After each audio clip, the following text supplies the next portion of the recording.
followed by the clerks who are going to oversee the business. My name is Edward Kabasa. Enjoy your viewing.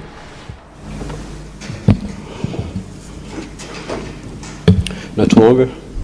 Ewe Mwenyezi Mungu, twakusihi tutazame kwa neema nyingi na baraka sisi watumishi wako ambao umeridhika kutuita kwa nyadhifa za uongozi katika jamhuri hii yetu.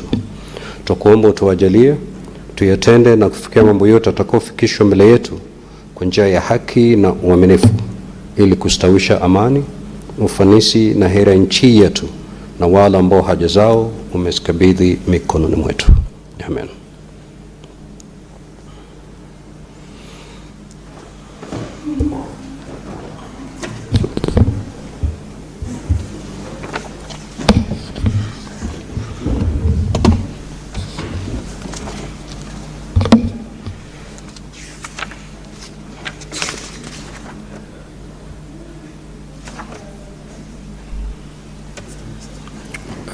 Clerk, do we have quorum? Sergeant at Arms, kindly ring the quorum bell for 10 minutes.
The Senator for Machakos County will also seek a statement from the Standing Committee on Labor and Social Welfare regarding the non-payment of gratuity to 33 former employees of the county government of Machakos. The Senator for Marsabit County, Senator Mohammed Chute, will seek a statement from the Standing Committee on Education regarding the status of Komothe Primary School in El Molo, Marsabit County. Nominated Senator Tabitha Mutinda will seek a statement from the Standing Committee on Finance and Budget concerning the impact of the debarment by the World Bank Group of PricewaterhouseCoopers Limited, Kenya, on donor-funded projects in Kenya. The Senator for Kisumu County, Senator Professor Tomo Jenda, Senior Counsel, will seek a statement from the Standing Committee on Finance and Budget regarding land rates and single business permit enforcement in Kisumu County.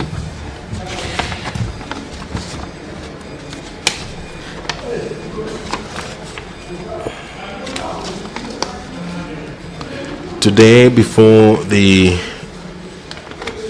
rise of the House, there will be an adjournment motion by the Senate Majority Leader that pursuant to Standing Order 31, Part 3, the Senate do adjourn until Tuesday, 21st of April 2026. There are some of the businesses that await the Senate this afternoon, immediately after the quorum bell stops ringing, and perhaps the quorum after it has been achieved. But a quick recap of what is expected in the Senate this afternoon is the first reading of 4 bills, among them the Equalization Fund Appropriation Bill, National Assembly Bill number 21 of 2025, the County Government's Additional Allocations Bill, Senate Bills number 8 of 2026, the Artificial Intelligence Bill, Senate Bills number 4 of 2026 by Senator Karen Nyamu, the County Government's Amendment Bill, Senate Bills number 5 of 2026 by Senator Mohammed Chute of Marsabit County. The bills also that have been lined up for debate for the second reading. First order.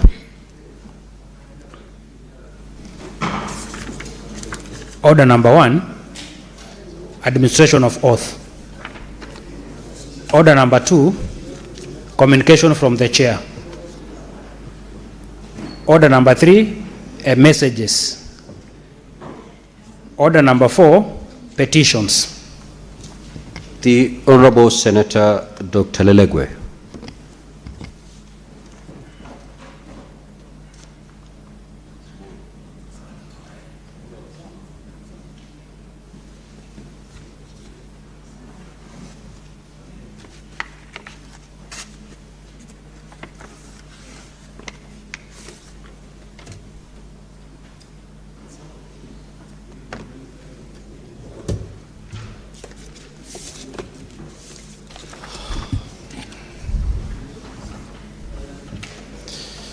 Mr. Speaker, sir, on behalf of the petitioners, I present this public petition on prolonged acting appointments, staffing challenges, and working conditions of teachers in Samburu County. We, the undersigned citizens of Kenya and professional educators serving in public schools within Samburu County, draw the attention of the Senate to the following. 1, that the prolonged periods ranging between 3 years to 7 years, a significant number of teachers in Samburu County have been serving in acting capacities as school principals and deputies without formal confirmation, promotion, or commensurate remuneration.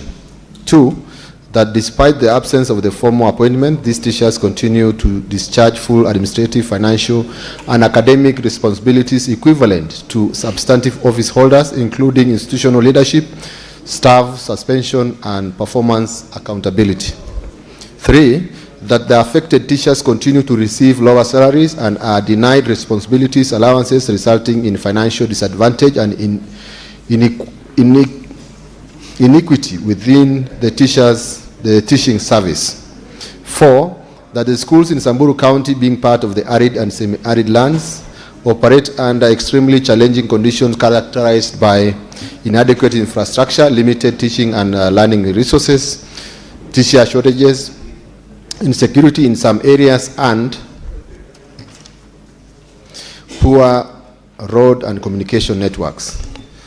5, that the teachers in acting capacities are subjected to double burden, being required to teach while simultaneously managing administrative duties without formal recognition and responsibilities allowances, whereby affecting efficiency, institutional stability, and overall education outcomes.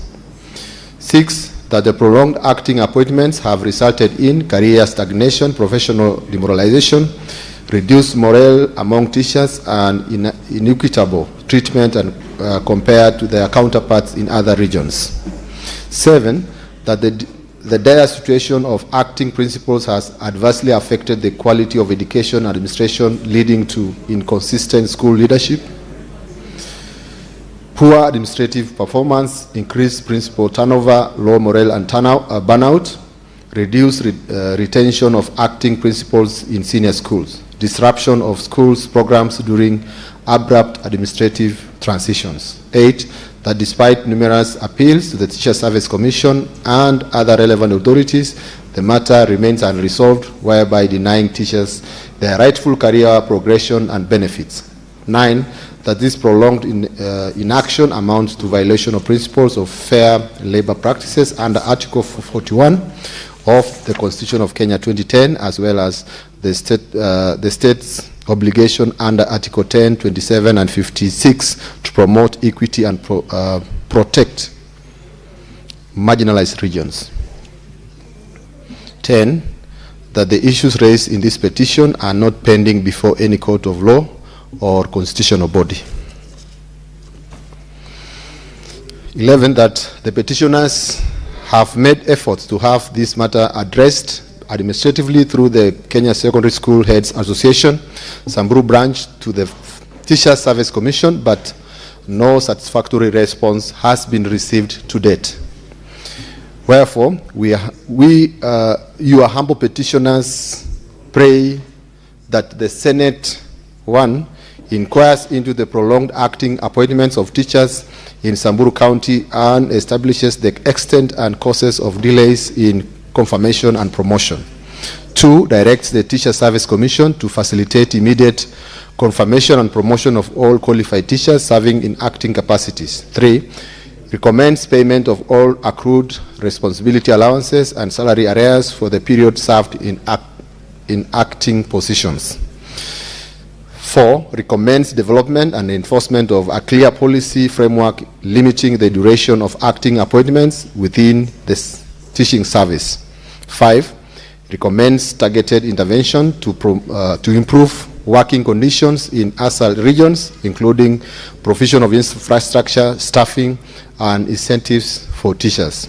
6, ensure equitable deployment and staffing of teachers to reduce workload and enhance quality of education in Samburu County. 7, recommends a policy and legislative measures to protect teachers serving in leadership and marginalized areas for systemic neglect, and make any other recommendations or takes an action of it deems fit to address the plight of teachers in Samburu County and improve education outcomes. And your petitioners will ever pray. The petitioners list is there with their signatures and details. Thank you, Mr. Speaker. Now, Honorable Senators, pursuant to Standing Order 238-1, I commit the petition to the Standing Committee on Land, Environment and Natural Resources, and in terms of Standing Order 238-2, the committee is required in not more than 60 calendar days from the time of reading the prayer, which is today, to table its reports in the Senate for consideration. Next order. Order number 5, papers. Chairperson, Standing Committee on Health.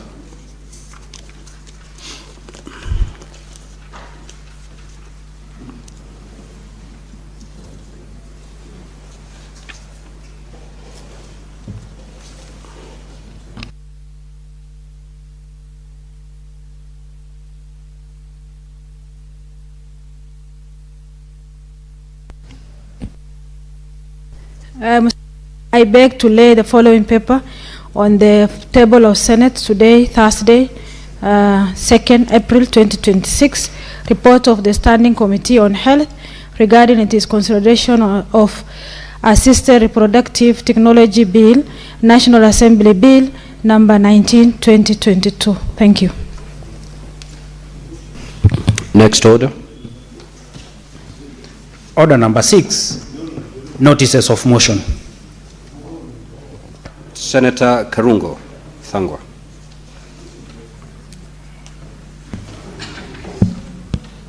Thank you very much, Mr. Speaker. I rise to give notice of a motion titled Promotion of Artificial Intelligence, AI, and Innovation in Kenya. That aware that the fourth industrial revolution is redefining economies globally through emerging technologies such as artificial intelligence, AI, blockchain, and financial technology, fintech. Further aware that Kenya has made commendable strides in digital infrastructure and mobile innovation, positioning itself as a potential leader in Africa's tech-driven future, noting that in a landmark decision, the African Union Executive Council endorsed the Continental AI Strategy during its 45th ordinary session in Accra, Ghana, on July 18th and 19th, 2024, to underscore Africa's commitment to an Africa-centric development-focused approach to AI, promoting ethical, responsible, and equitable practices. Cognizant that the Continental AI Strategy calls for unified national approaches among AU members, states, to navigate the opportunities of AI-driven change, aiming to strengthen regional and global cooperation and position Africa as a leader in inclusive and responsible AI development. Appreciating that the Ministry of Information, Communication and the Digital Economy recently formulated and launched the Kenya National Artificial Intelligence AI Strategy 2025 to 2030, recognizing the need to align Kenya's development with global standards in AI adoption while also safeguarding national values, inclusivity and employment, concerned that the absence of comprehensive framework may hinder innovation among local startups and youth-led tech enterprises and slow down Kenya's ability to harness AI for inclusive growth. Now, therefore, the Senate resolves that the Ministry of Information, Communication and Digital Economy develops a policy to promote artificial intelligence and emerging technologies with particular emphasis on 1. Promoting research and development of locally relevant AI solutions. 2. Facilitating ethical guidelines to ensure responsible and beneficial application of AI. 3. Creating innovation-friendly sandboxes for supervised testing of AI and emerging technologies. 4.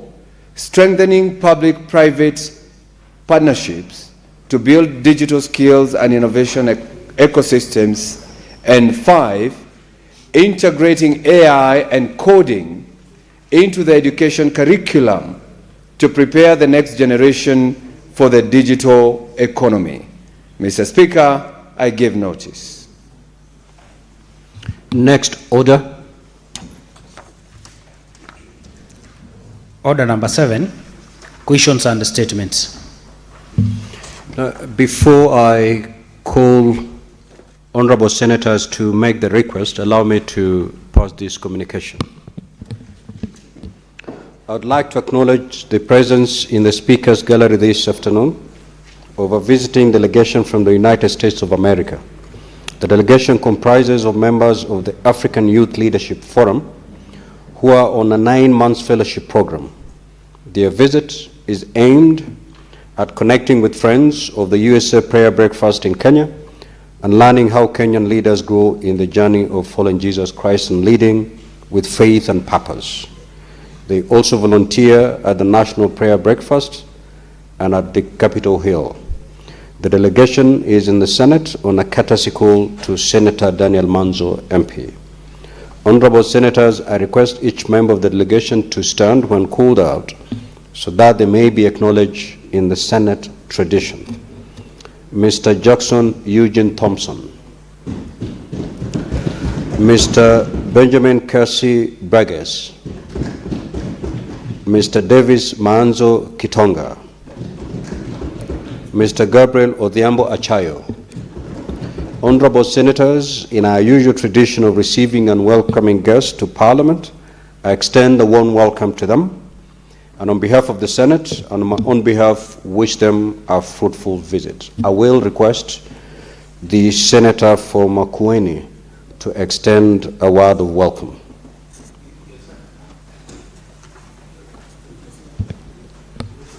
Yes. Thank you, Mr. Speaker, for the opportunity to welcome the young men to the Senate.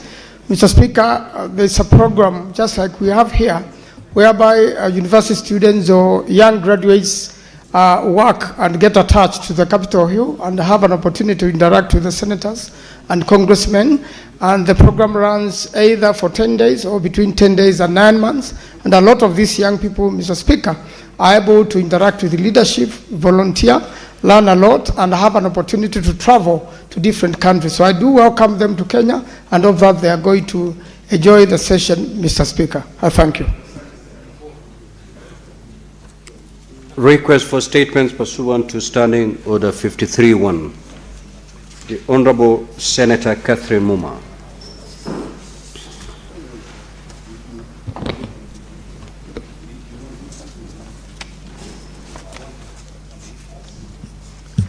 Thank you, Honorable Speaker. Mr. Speaker, I rise pursuant to Standing Order 53-1 to seek a statement from the Standing Committee on Health on a matter of national concern relating the challenges affecting the implementation of the country's health insurance framework under the Social Health Authority. Mr. Speaker, the Constitution under Article 43 guarantees every Kenyan the right to the highest attainable standard of health. The Social Health Insurance Fund, SHIF, is intended to anchor the government's efforts towards universal health coverage. Despite its central role in facilitating access to healthcare services, the system continues to face operational difficulties, including digital system outages, delays in the claim settlements, uncertainty regarding empaneled facilities and covered services, and concerns raised by healthcare providers and patients across the country. In this regard, the committee should address the following. 1, the status of the digital system supporting the Social Health Authority, including the causes of recurring system outages, any vulnerabilities or breaches linked to fraudulent claims, losses incurred, if any, and measures taken to stabilize and secure the system. 2, the status of investigations and legal action relating to fraudulent claims under the Social Health Authority, including reasons for delays in prosecuting where applicable. 3, the criteria and procedures used to empanel healthcare facilities, measures in place to enable the public to identify approved facilities, and the strategies being employed to enhance public awareness and access to share information, particularly for citizens who may not access digital platforms. 4, measures in place to safeguard patient access to care, including support for survivors of defilement and other forms of gender-based violence, covering access to post-exposure prophylaxis, treatment for sexually transmitted diseases, infections, medical care for child pregnancies, including psychosocial support and related services, and whether systems exist to track such cases and link them with the relevant security and administrative agencies. Senator Catherine Muma, nominated senator. Senator for Nyandarua County, the Honorable John Maithu.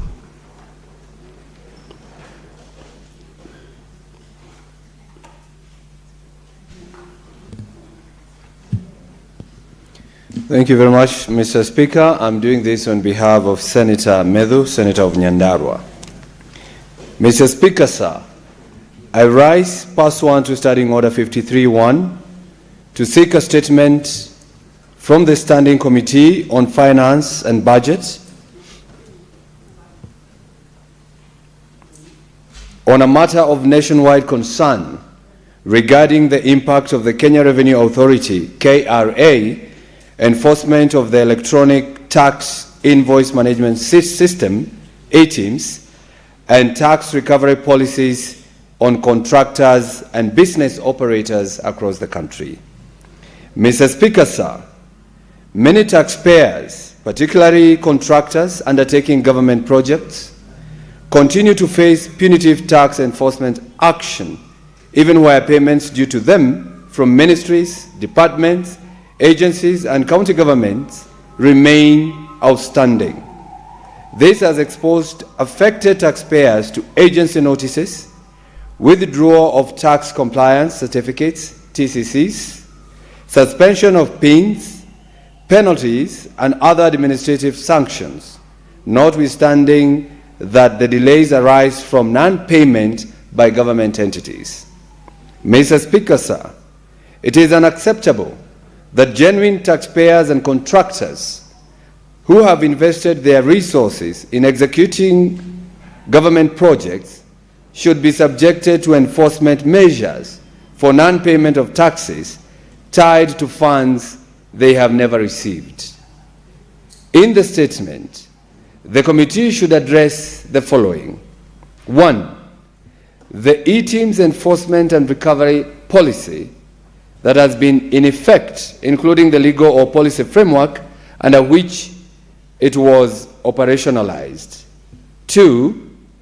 The basis for the suspension of individual taxpayers, that is, personal identification numbers, PINs, upon inclusion in the special table, including data on the number of taxpayers affected since the year 2020.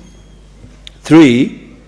The criteria used by KRA in issuing agency notices, withdrawing tax compliance certificates, TCCs, and classifying taxpayers as non-compliant.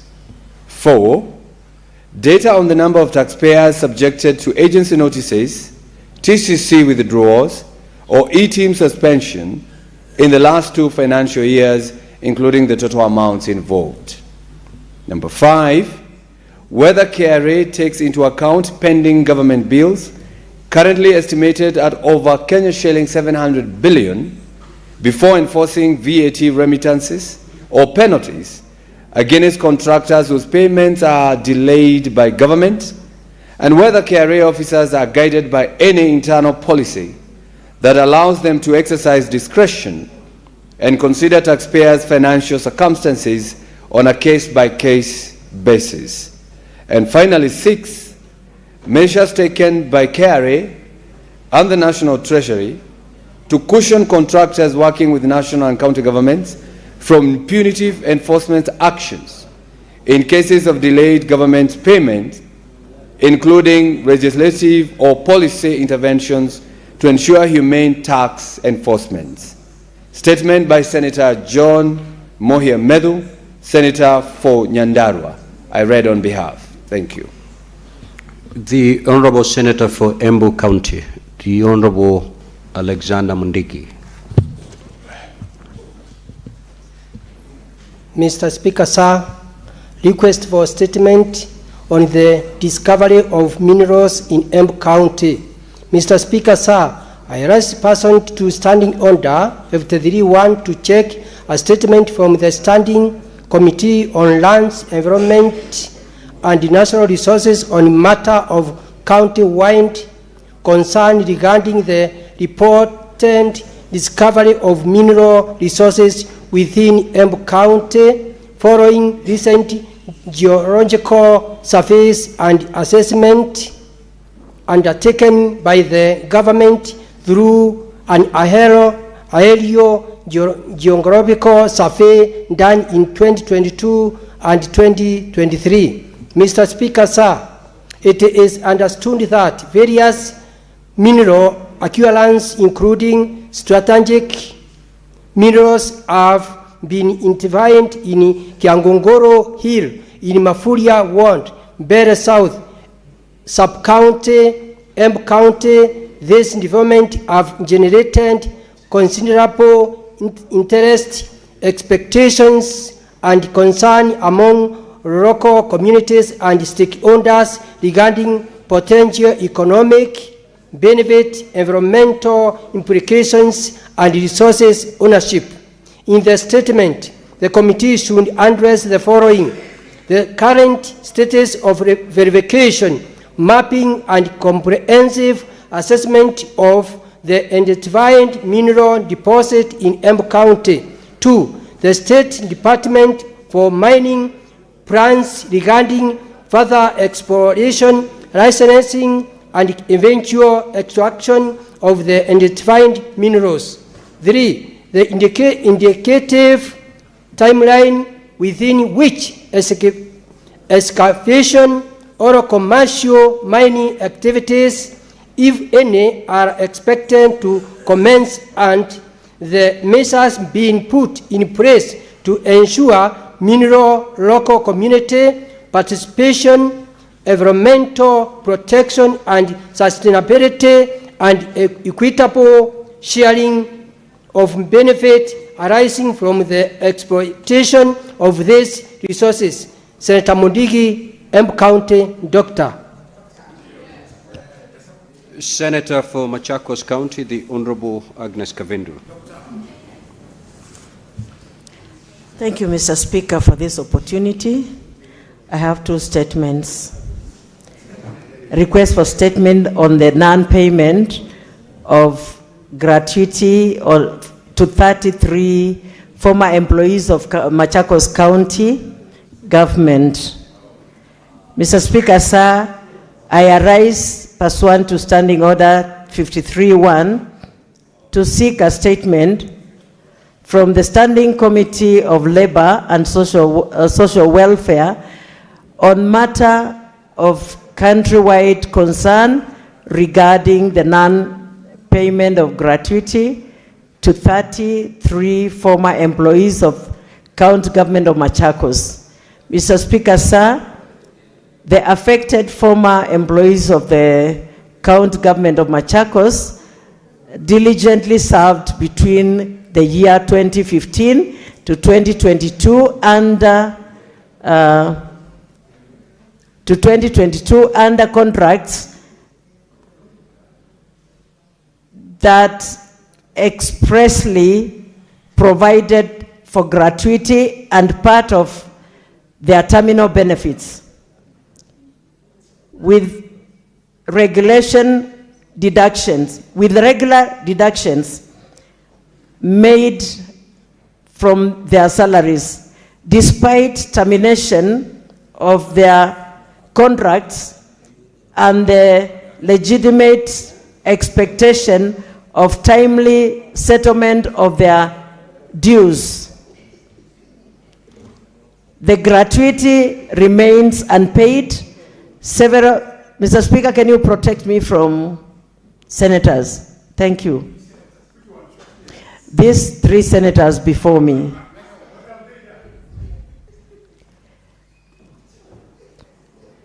The gratuity remains unpaid for several months, and in some cases, years, with employment terms and their welfare of the affected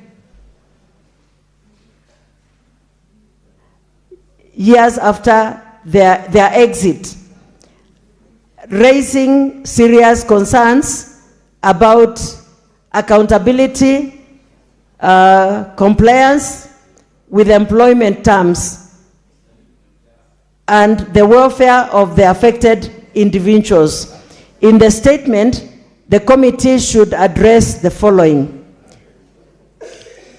the reason for the failure by the county government of Machakos to pay the gratuity to the 33 former employees, despite deductions having been made from their salaries. 2, the current status and whereabouts of their deduction gratuity funds, including whether the funds were set aside, remitted, or otherwise utilized. 3, the measures the county government has put in place to ensure payment of the outstanding gratuity and the timelines of the settlement of the same. 4, the steps being taken by the relevant oversight and regulatory bodies to ensure compliance by county government with employment contracts and protection of employees' terms and benefits. 5, the measures being implemented to safeguard county employees across the country from delayed or non-payment of their gratuity and other terminal benefits. Senator Agnes Kavindu Mudhama MP, Senator Machakos County. I'll read the second one. Request for statement on the deteriorating condition of Mulolongo Market in Machakos County. Mr. Speaker, sir, I rise pursuant to Standing Order 53-1 to seek a statement from the Standing Committee of Devolution and Intergovernmental Relations on a matter of countrywide concerns regarding the deterioration condition of Mulolongo Market in Machakos County. Mr. Speaker, sir, Mulolongo Market is a vital commercial hub within the Nairobi metropolitan region, supporting thousands of traders, including small-scale vendors and mama mbogas. The market continues to face severe infrastructural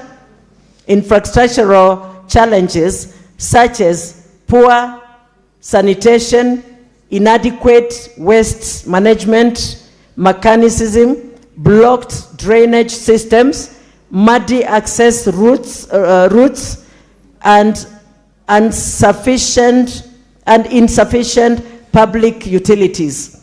In the statement, the committee should address the following. 1, the measures undertaken by the county government to improve sanitation, waste management, and drainage within Mulolongo Market. 2, whether the funds have been allocated for rehabilitation works, including paving of access roads and walkways in the market. And 3, the immediate and long-term interventions planned to establish modern market infrastructures and essential facilities such as proper drainage systems, paved surfaces, sanitation blocks, and organized trading spaces to ensure safe and hygienic working conditions for the traders, particularly mama mbogas and other small-scale vendors. Senator Agnes Kavindu, MP, Machakos County. Thank you, Mr. Speaker. Senator for Marsabit County, the Honorable Mohammed Chute.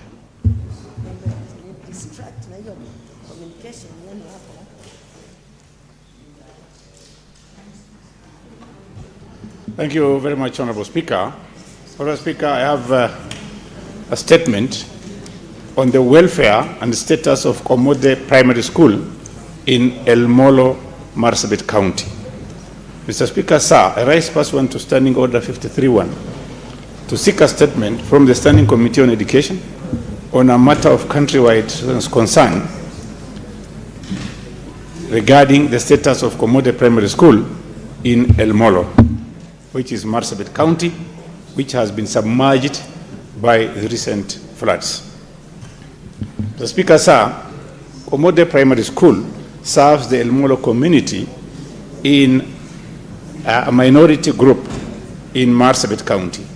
The school has been submerged and rendered inaccessible by the recent floods, disrupting learning and raising concerns about the safety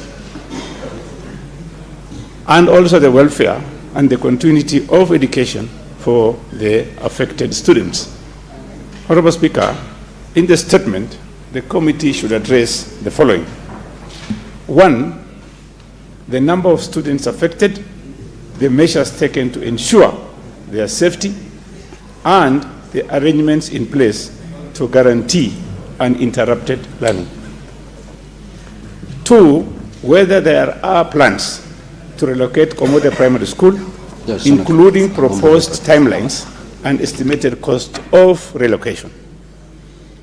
Finally, number 3, the interventions planned to protect the rights of El Molo community as a minority group and to guarantee uninterrupted access to education. Thank you very much, Honorable Speaker. Senator Tabitha Mutinda.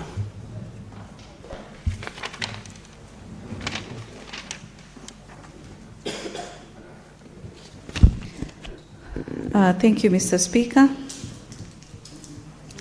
I'm trying to use the screen. I rise pursuant to Standing Order 53-1 to seek a statement from the Standing Committee on Finance and Budget on a matter of national concern on the impact of the debarment of the World Bank Group of PricewaterhouseCoopers Limited, Kenya, on donor-funded projects in Kenya.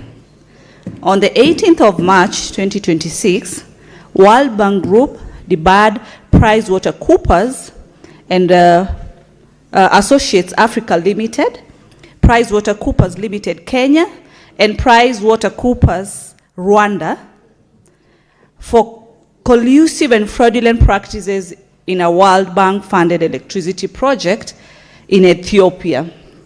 The debarment renders the firm's ineligibility to participate in World Bank-funded projects during the sanction period. This debarment has a far-reaching implications for Kenya, which has significant portfolio of donor-funded projects.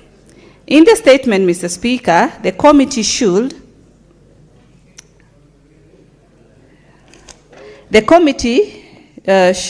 address the following. The number of all ongoing and planned World Bank-funded projects in Kenya, including details on the number of projects where PwC Kenya or its affiliates are or were involved.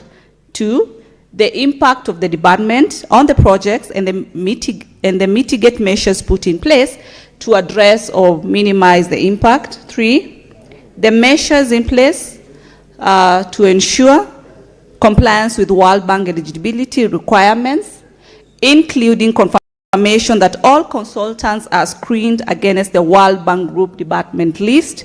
And 4th, Mr. Speaker, the steps being taken to strengthen procurement and oversight frameworks in donor-funded projects, particularly with respect to disclosure of subcontracting arrangements, conflicts of interest, beneficial ownership, and verification consultant credentials and deliverables. Yours truly, Senator Tabitha Mutinda, CBS, and also member of World Bank and IMF Parliamentary Network, representing East Africa region. Thank you, Mr. Speaker. Senator for Kisumu County, the Honorable Professor Tom Ojenda. That statement is dropped. Now, statement pursuant to Standing Order 57-1, the Senate Majority Leader.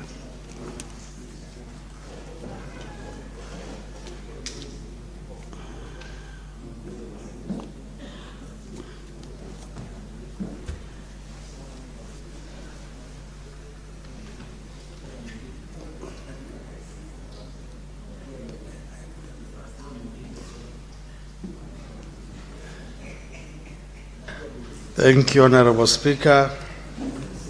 statement by the Senate Majority Leader on the business of the Senate for the week commencing Tuesday, 21st April 2026, pursuant to Standing Order 57-1.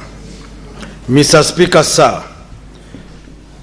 1. Pursuant to Standing Order 57-1, I hereby present the business for the week commencing Tuesday, 21st April 2026, as honorable senators are aware.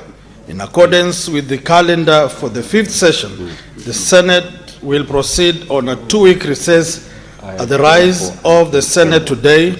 Regular sittings will resume on Tuesday, 21st April 2026. During the recess, the 6th Legislative Summit will be held in Mombasa County from 13th to 17th April 2026 under the theme Resilient County Assemblies, Reinforcing Representation, Legislation and Oversight. Further details on the summit will be communicated through the office of the clerk. Mr. Speaker, sir, the status of legislative business before the Senate is as follows. 1. 64 bills are pending conclusion, of which 43 are at second reading, 16 are at committee of the whole, and 5 are waiting first reading, 4 of which are scheduled in today's order paper. 2. 14 motions are pending conclusion. 3. 16 petitions are pending conclusion by respective standing committees. Of this petition, 15 are due for reporting, and 485 statements pursuant to Standing Order 53-1 are under consideration by respective standing committees. Mr. Speaker, sir, at the next sitting of the Senate on Tuesday, 21st April 2026, the tentative business for the day will include business not concluded from today's order paper, as well as business indicated in the notice paper. 5. The tentative business for the morning sitting on Wednesday, 22nd April 2026 will include questions to Cabinet Secretaries as approved by the Senate Business Committee, as well as motions. The questions scheduled include question to the Cabinet Secretary, Ministry of Interior and National Administration, question to the Cabinet Secretary, Ministry of Health, and questions to the Cabinet Secretary, Ministry of Cooperatives and Micro, Small, Medium Enterprises Development. 6. In this respect, I urge senators who have filed questions to the 3 Cabinet Secretaries to ensure that they are in chamber to ask the questions. Mr. Speaker, sir, during this part of the session, the Senate has failed to attain quorum on 2 occasions on Wednesday morning and consequently could not commence its proceedings. This does not augur well for the Senate, particularly when Cabinet Secretaries have already been invited and are present within the precincts of Parliament, yet proceedings cannot begin due to lack of quorum. I therefore take this opportunity to urge honorable members, senators, as we proceed to recess, to take time and reflect on the progress we have made and approach part 2 of the 5th session with renewed energy and commitment. 8. Tentative business for the afternoon sitting on Wednesday, 22nd April 2026 will include business not concluded on Tuesday's order paper and the following. A. Bills at second reading. The County Government's State Officers Removal from Office Procedure Bill, Senate number 34 of 2024. The County Government Amendment Bill, Senate Bills number 39 of 2024. The Street Naming and Property Addressing System Bill, Senate Bills 43 of 2024. The County Government Laws Amendment Bill, Senate 53 of 2024. The County Government Laws Amendment Bill, Senate 14 of 2025. And the National Construction Authority Amendment Bill, Senate Bills number 15 of 2025. Bills at the Committee of the Whole. 1. The Nuts and Crops Oil Development Bill, Senate Bills number 47 of 2023. The Heritage and Museums Bill, Senate Bills number 8 of 2023. The Statutory Instruments Amendment Bill, Senate number 10 of 2024. The County Hall of Fame Bill, Senate Bills number 18 of 2023. The Public Funding Public Fundraising Appeals Board Bills number 36 of 2024, the Environment Laws Amendment Bills, Senate Bills number 23 of 2024, the Sports Amendment number 2, Bill, Senate Bill number 45 of 2024, the Kenya National Council of Population and Development Bill number 72 of 2023, the County Oversight and Accountability Bill, Senate Bill 3 of 2024, the Sports Amendment Bill, Bill number 33 of 2024, the Electronic Equipment Disposal, Recycling and Reuse Bill, Bills number 5 of 2025, and Public Procurement and Asset Disposal Amendment Bill, National Assembly Bills number 48 of 2024. Motions. Delinking junior secondary schools from primary schools. 9. The projected business for Thursday, 23rd April 2026 will include business not concluded in the order paper of Wednesday, 22nd April 2026, and any other business scheduled by the Senate Business Committee. Mr. Speaker, sir, in conclusion, I take this opportunity to wish honorable senators a happy and peaceful Easter holiday. I thank you and hereby lay the statement on the table of the Senate. Senator Aaron Cheriot, Senate Majority Leader. Thank you, Honorable Speaker. Honorable Senators, I will allow comments for not more than 15 minutes. If you get an opportunity, kindly speak for not more than 3 minutes. The Honorable Onyonka, Richard.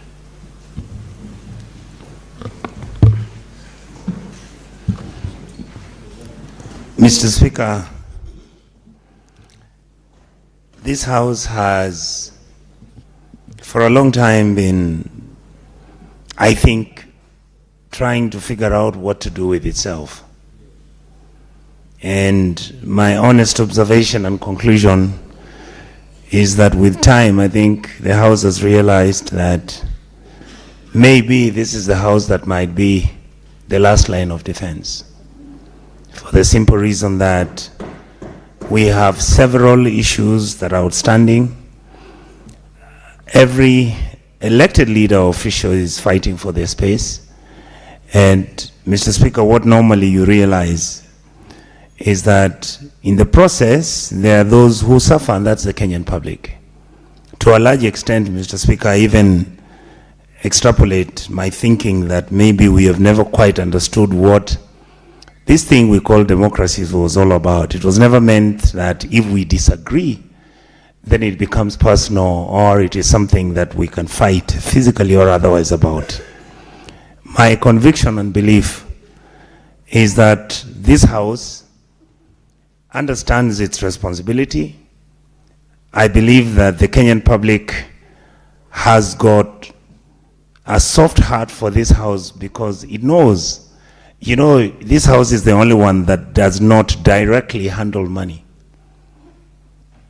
The reason for that is that you have the two levels of national level and at the county level, and therefore our role is purely just to oversight.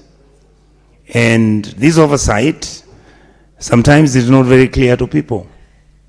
This oversight is seen as being vindictive sometimes, it is seen as an exercise in futility, and others seem to think that our job in this House is actually meant to be just a house for retirees and people who have literally no value, since it is assumed that many of us would be moving towards the elderly years of our years. And yet in reality, this House carries some of the best, some of the most intelligent, some of the most educated people. Mr. Speaker, if you were to sit here, starting with yourself, and we start running what everybody's CV is, Kenyans will shudder.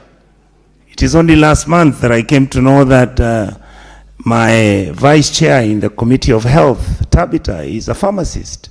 I actually didn't know.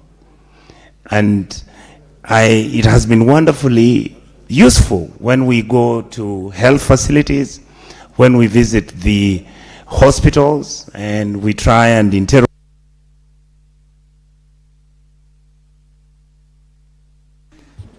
Senator Okanyuri.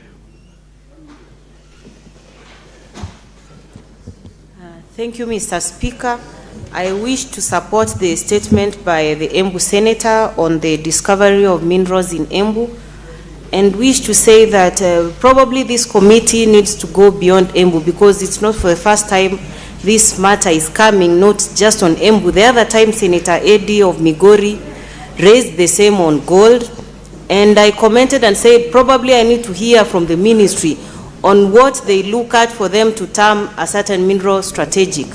For instance, we have soapstone down in Tabaka, South Mogrango and Kisii, and this has existed for a very long time, but I've seen very little intervention from the ministry to have that looked at seriously, so that all regions and whatever mineral that exists in their areas can benefit the people. And I hope the case in Embu is not going to be the case in Turkana, whereby such mineral is discovered and the residents take a very long time for them to ever see the essence of why this was even brought to their attention, Mr. Speaker. So, Mr. Speaker, I want to request that the committee that is going to look into this issue goes beyond just Embu County and the very many other areas where minerals have actually, discoveries have happened. I thank you, Mr. Speaker. Senator for Nairobi City County, the Honorable Edwin Sifuna. Speaker, listening to the request for statement by the Senator from Machakos, the Honorable Kavindu, you will notice that our people have a yearning for development.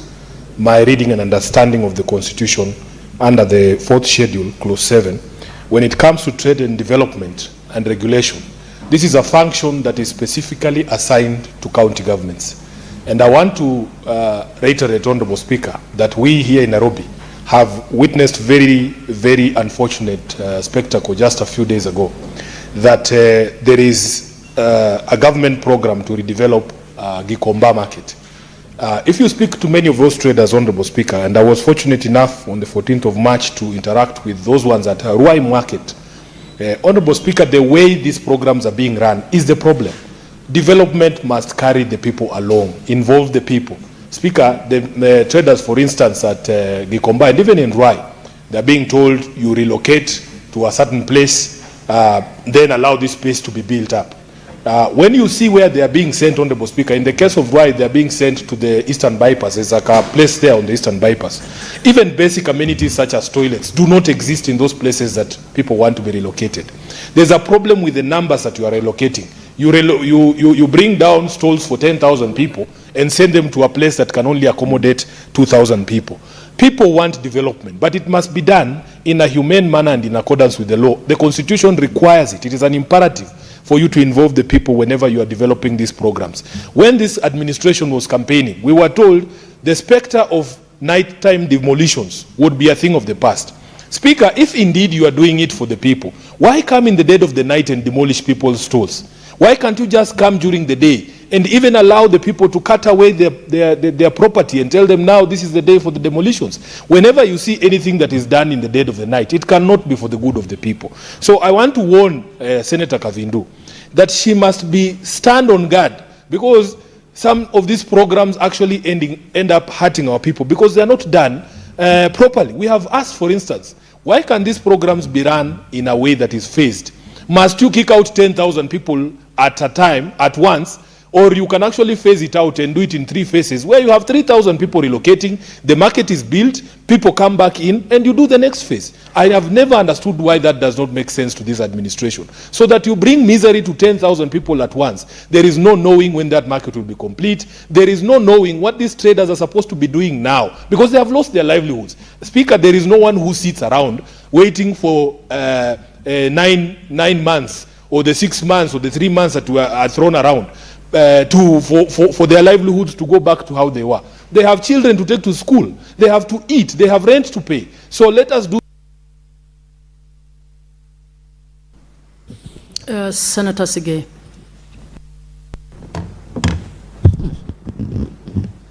Thank you, Madam Speaker.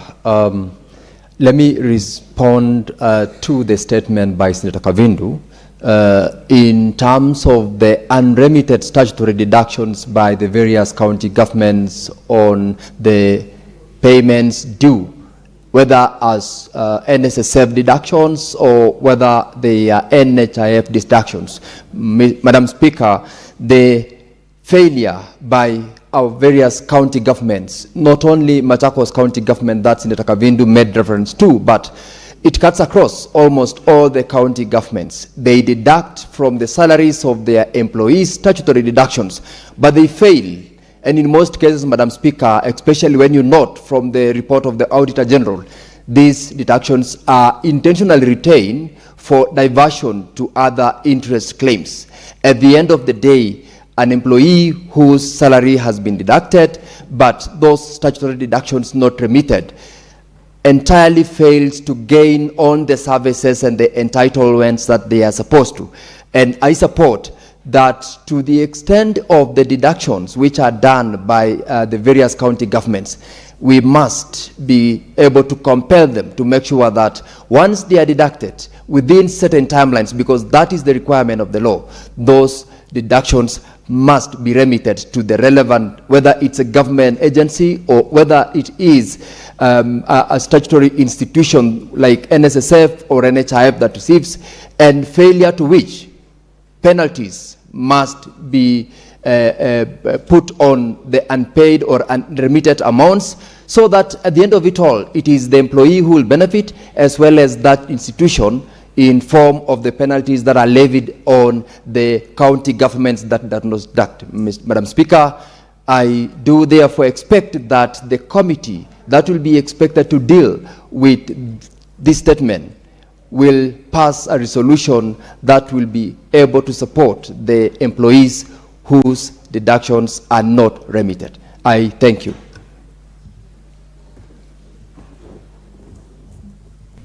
Senator Beatrice Ogola.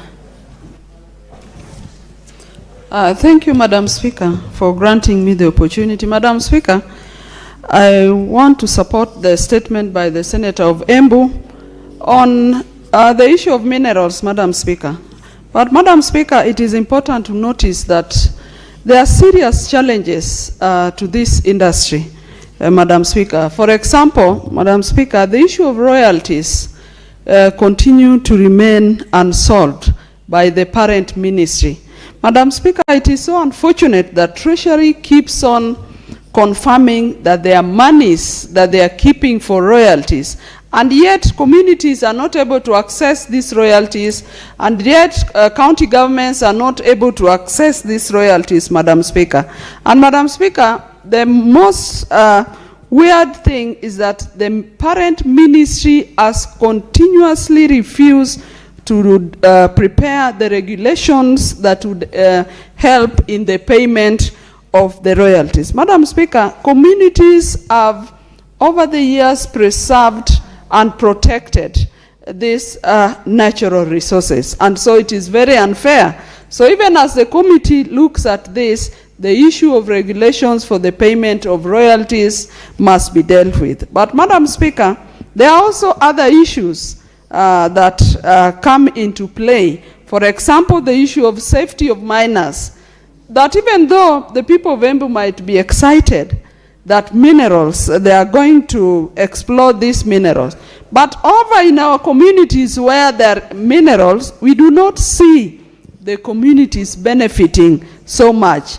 Madam Speaker, in the past we have seen a lot of accidents where a number of miners have lost their lives when they are buried in gold mines. We have seen the challenge that is there in Western Kenya of the gold mining area in Kakamega and in Siaya.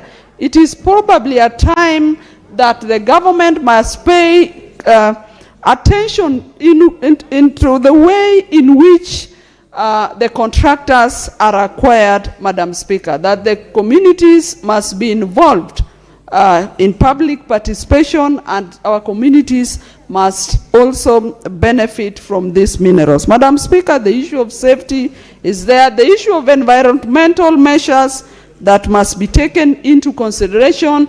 The issue of even rehabilitation of the mines once they are closed, and there is also need to pay attention to the social impact. Madam Speaker, I also want to comment on your statement that you made over SHA. And I want to say that SHA must be made to work, Madam Speaker. I have evidence, I've been in hospitals, and I've seen... Sorry, Senator Khalwale. Thank you, Madam Speaker. Madam Speaker, the statement by the Senator of Marsabit in respect of the El Molo community. Madam Speaker, I was recently in Turkana and saw with my own eyes that El Molo Bay village has been submerged by the water, just like Komode Primary School.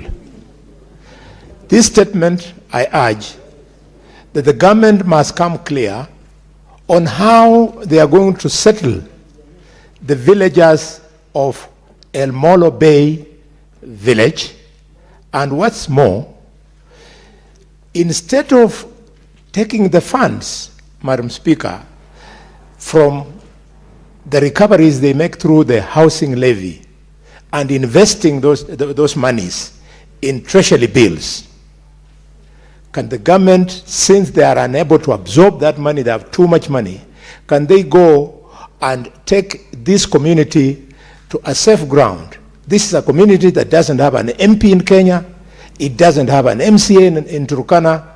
We truly must speak for it. Madam Speaker, the second point is the Senator of Embu.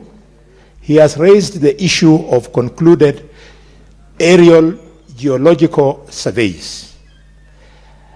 Maybe some members might not know, at the end of this aerial geological survey, when the investors now come in, they do not go and apply for a mining license. They apply for a survey license. So they're going to stay there for the next 10 years, mining these minerals, pretending that they are doing surveys, when in fact they are making profit. And finally, on that point, Madam Speaker, the government must tell us what are the minerals in Embu. Is it diamond? Is it gold? What is it? The old mindset where African countries have never benefited from minerals must come to an end with the new governments. I was in the House of Commons and I saw a seat 20 feet tall, pure gold, on which the Queen was sitting, small like this, and that thing is built from gold that was gotten from a Kolomani in Kakamega and from Accra. And we got nothing in exchange, Mr. Speaker. This must stop, and I'm surprised that the government today is supporting some fellow gold, Chanda Gold, to come and continue furtherance of that exploitation of the people of Kakamega in a Kolomani, Shinyanga. Next order.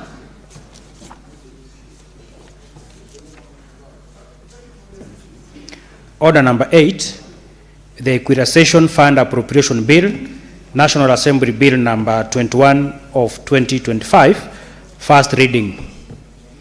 Next order. A bill for an act of parliament to authorize the issue of a sum of money out of the Equalization Fund and its application towards the service of the year ending 30th June 2026 to appropriate that sum of certain public-based services and for connected purposes. Next order. Senator Khalwale, what's the point of order?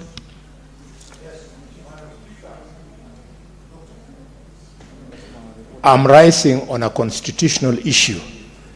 And now that we have taken the order on bills, the matter is in respect of the division of revenue bill and the bill for the county allocation of revenue. Madam Speaker, Article 218 of the Constitution states that at least 2 months before the end of each financial year, there shall be introduced in Parliament A division of revenue bill, and B, a county allocation revenue bill. Madam Speaker, going by what happened yesterday, it looks like the division of revenue bill has been paused. And arising from that, Madam Speaker, for which I would like you to guide the House, arising from that, the county allocation of revenue bill, which arises from the decision on the division of revenue bill, cannot be introduced before Parliament. Given that today is the last sitting, when we come from recess, Madam Speaker, we shall be remaining with only 3 sitting days before this constitutional timeline is breached. How is the office of the Speaker, the office of the House or Senate Business Committee, how do you want to navigate this so that these constitutional timelines are not beaten, and so that at the end of it, when we do it wrongly, Kenyans will go to court and find, Madam Speaker, that the constitution, not the constitution, the budget of Kenya 2026-2027 has been handled unconstitutionally by Parliament. What's more, Madam Speaker, the pausing of the division of revenue bill yesterday, what was the wisdom? The division of revenue bill is not just about the money that goes to county governments. This House had a quarrel with governors. It had no quarrel with the national government. It had no quarrel with the money meant for equitable. Yes? I think I would want to stop you and bring your attention to order number 18. The order number 18 today is the division of revenue bill. So kindly sit down, let us finish. Madam Speaker, if you allow me to finish, I don't want to be rude. If you allow me. Can you quickly finish what you're saying? Yeah. Yes, Madam Speaker. These are constitutional issues. They'll end up in court and we look like all of us, we don't know what we are doing. I would like clarity on this matter because we had no quarrel with the equalization fund, which is in that bill. We had no quarrel with money due to the national government, which is in that bill. We only had a quarrel with money due to county government. And what is more, not all governors have breached the requirement to come before the Public Accounts Committee. They have come religiously. So when you pause it and you punish everybody. Senator Halwale, I have actually brought to your attention that the bill is scheduled as order number 18 in today's order. Senator Sifuna, what is your point of order?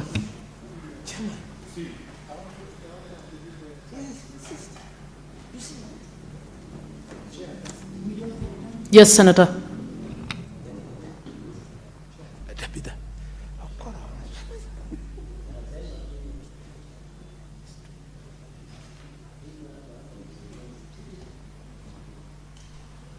Madam Speaker, in my understanding of the decision that was taken by this House yesterday, is that we are not sending a single coin, it doesn't matter under which instrument, to these governors.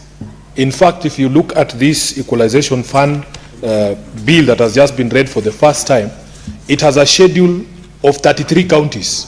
I can confirm that the 29 that precipitated this problem, including Wajir, where the chair of the Council of Governors, who is the problem in this issue, is here expected to receive, a total of 1.9 billion Kenya shillings. We are not giving the governor of Wajir money. Period. Senator So, Sifuna. Honorable Speaker, just a clarification I wanted from you is, if you are telling us that we decided yesterday to stand down the division of revenue, what is it doing on our order paper? We said we will not discuss that bill until these rogue governors, and in fact, Honorable Speaker, I was speaking with some of these governors, they didn't understand what the problem is. The problem, the cause of this stalemate is the governor of Wajir. In fact, Honorable Speaker, governors were coming to CPAC, and being called by the governor of Wajir, we are not going to give him 1.9 billion shillings so that he can prance around telling us that he's the one who knows about the devolution. Senator Sifuna, at order number 12, we are actually going to finalize the conversation that we had yesterday. The record must be set. Speaker, Senator Sifuna, please. Let me clarify, Speaker. Let me clarify. Okay. Yesterday, and the Hansard can bear me witness, the majority leader stood to move the division of revenue. A decision of this House was made that we are not going to handle that matter until the chair of the Council of Governors removes that illegal directive of people or governors not appearing before the county public accounts committee. So I think it is in defiance of a decision of this House for someone to purport to sneak that DORB into the order paper today. And this one must suffer the same fate until Governor Jir Senator Sifuna, you may sit down. Senator Roba, what is your point of order?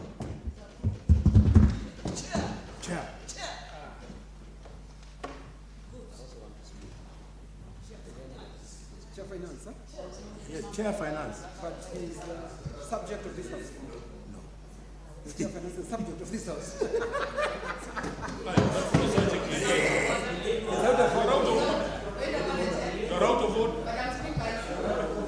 Senator Robert, Chair, you are out of order. Can you go to the appropriate place and do... It has come. It has come. Thank you, Senator Roba. You may proceed.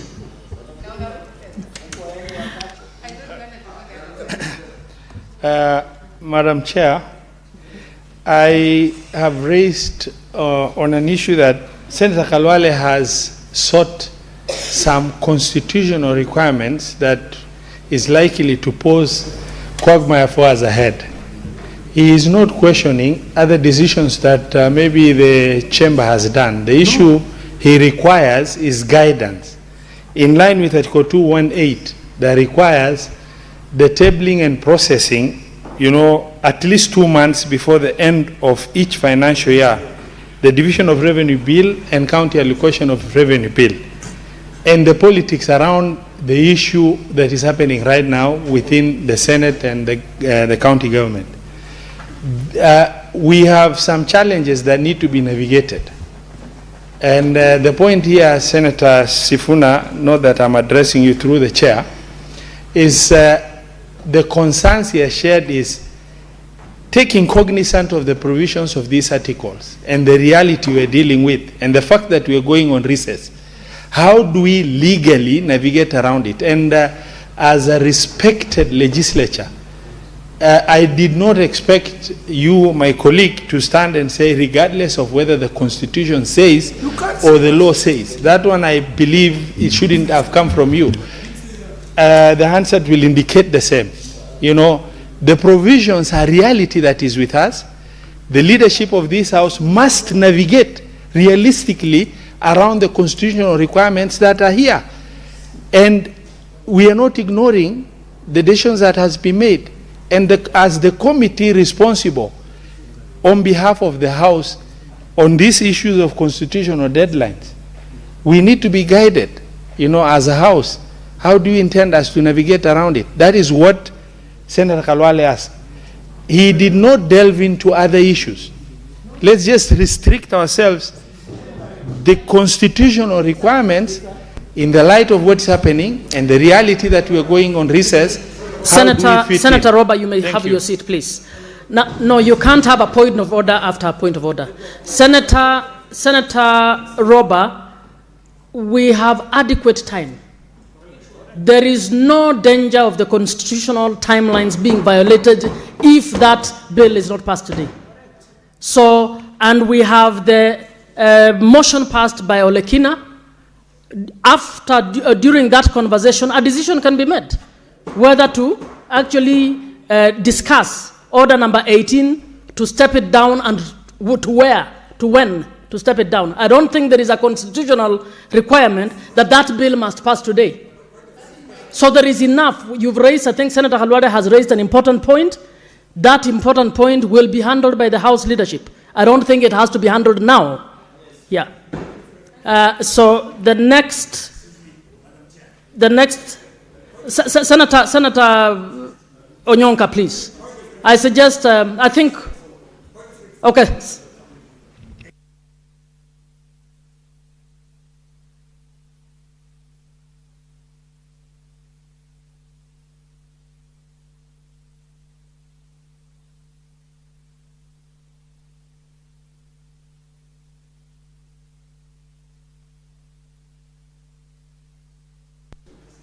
Thank you. Madam Speaker, I hope that my colleagues realize that the constitution we have is actually a cut and paste from the US Constitution.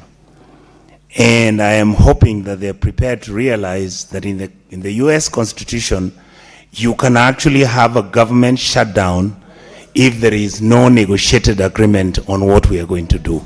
So I would want, because that has never happened, I think we need to start thinking about the precedent of such an exercise. Thank you, Madam Speaker. Okay, next order, please. Order number 9, the County Government's Additional Allocations Bill, Senate Bills number 8 of 2026, first reading. A bill for an act of Parliament to provide for the additional allocations to county governments for the 2026-2027 financial year, the responsibilities of the national government and county governments pursuant to such allocation and for connected purposes. Order number 10, the Artificial Intelligence Bill, Senate Bills number 4 of 2026, first reading. A bill for an act of Parliament to provide for the regulation and governance of artificial intelligence in Kenya, to establish the office of the Kenya Artificial Intelligence Commissioner, and for connected purposes. Order number 11, the County Government's Amendment Bill, Senate Bills number 5.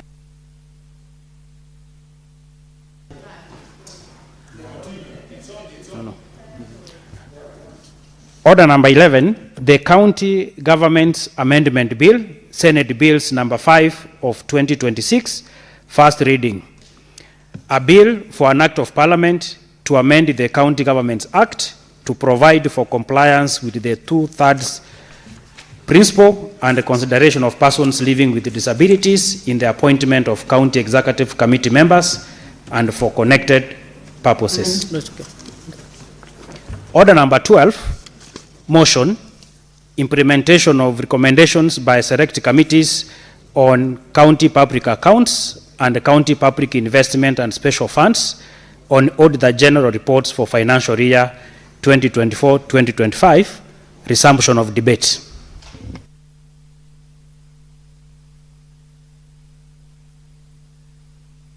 Senator Eddie Okech, you had 3 minutes left.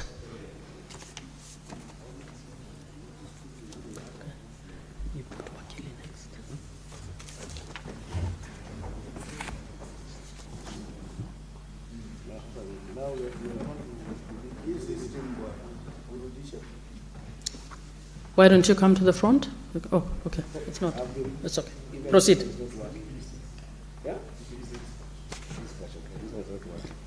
I hope my time is still.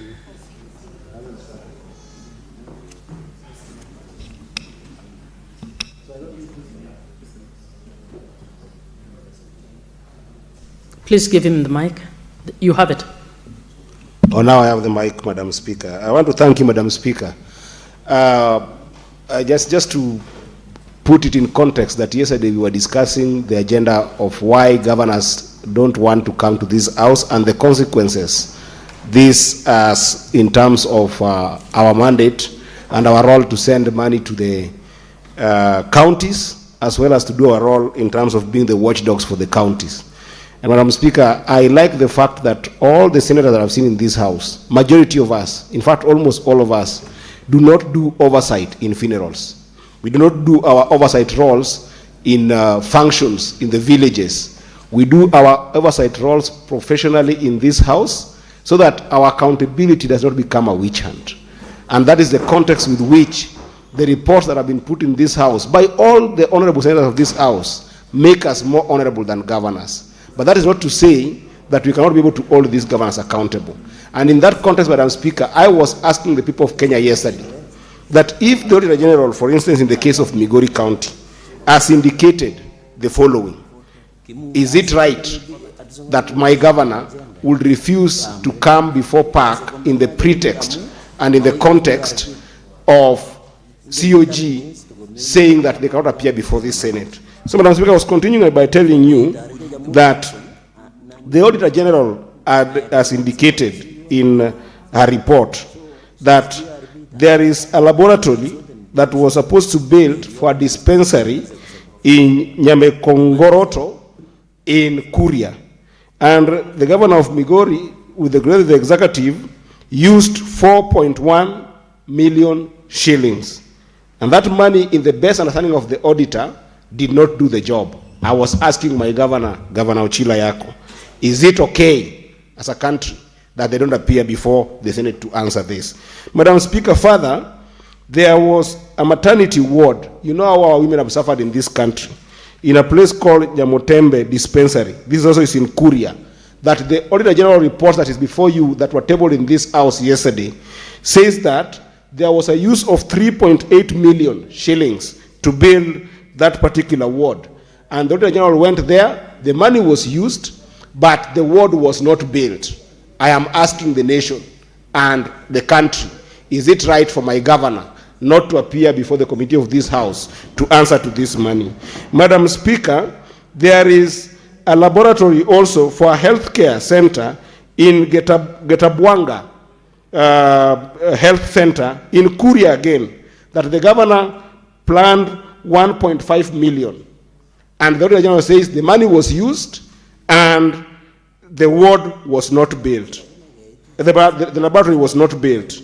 I am asking this honorable house and the nation, is it okay for the governor of Migori County not to appear to answer to this? Madam Speaker, I am still on the report before you in this house. There is a market shade in Gupimo that the governor spent 2.7 million and it paid some constructors, but the shade was not built according to the Auditor General. Your time is over. Senator Wakili, we have Just- a malfunction. just 30 seconds. No, we have a malfunction. And we agreed yesterday, everybody's interested in speaking, so when your time is up, 30 seconds. allow the 30 others. seconds, just try this okay, out. finish with the 30 seconds, and Wakili, you'll be next. So I was just tying with that question on Gupimo market that 2.7 million was lost. As I'm still asking, is it fair for the governor to show up? And I want to say, Madam Speaker, the country must understand that the Senate is not witch-hunting the governors. We are taking a fiduciary responsibility and accountability path to all our governors, and they will not waste the people's money. We have decided as a Senate that we are coming for the governors to make sure that they account for all these monies. I thank you, Madam Speaker. Thank you, Senator.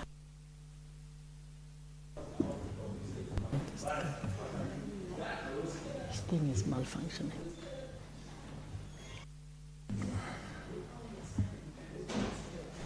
Madam Speaker, I want to thank you. We're struggling with this system. The other day, Madam Speaker, we had a concern raised before the House Business Committee on the malfunctioning of the system, and that is the experience that we have had from the time we started. But nonetheless, we have got important business to deal with. I want, Madam Speaker, to, from the very onset, thank the Senator from Narok for the motion that we are prosecuting. We did yesterday and today in terms of enhancing the oversight role of this House. And Madam Speaker, I do recall that previously we have equally prosecuted a motion that required all county governors to have any allocation to them as a first charge on pending bills paid out. That has never been implemented. Madam Speaker, they have refused to appear before this House. The drama that we experienced yesterday is that of a thief making every effort to paint the person trying to expose them as a wrong or on the wrong. Madam Speaker, a thief is a thief. Whether you've stolen diamond or whether you've stolen avocado seedlings that Professor Barchok of Bomet takes from Flocker Investments. So we need to call them by their names.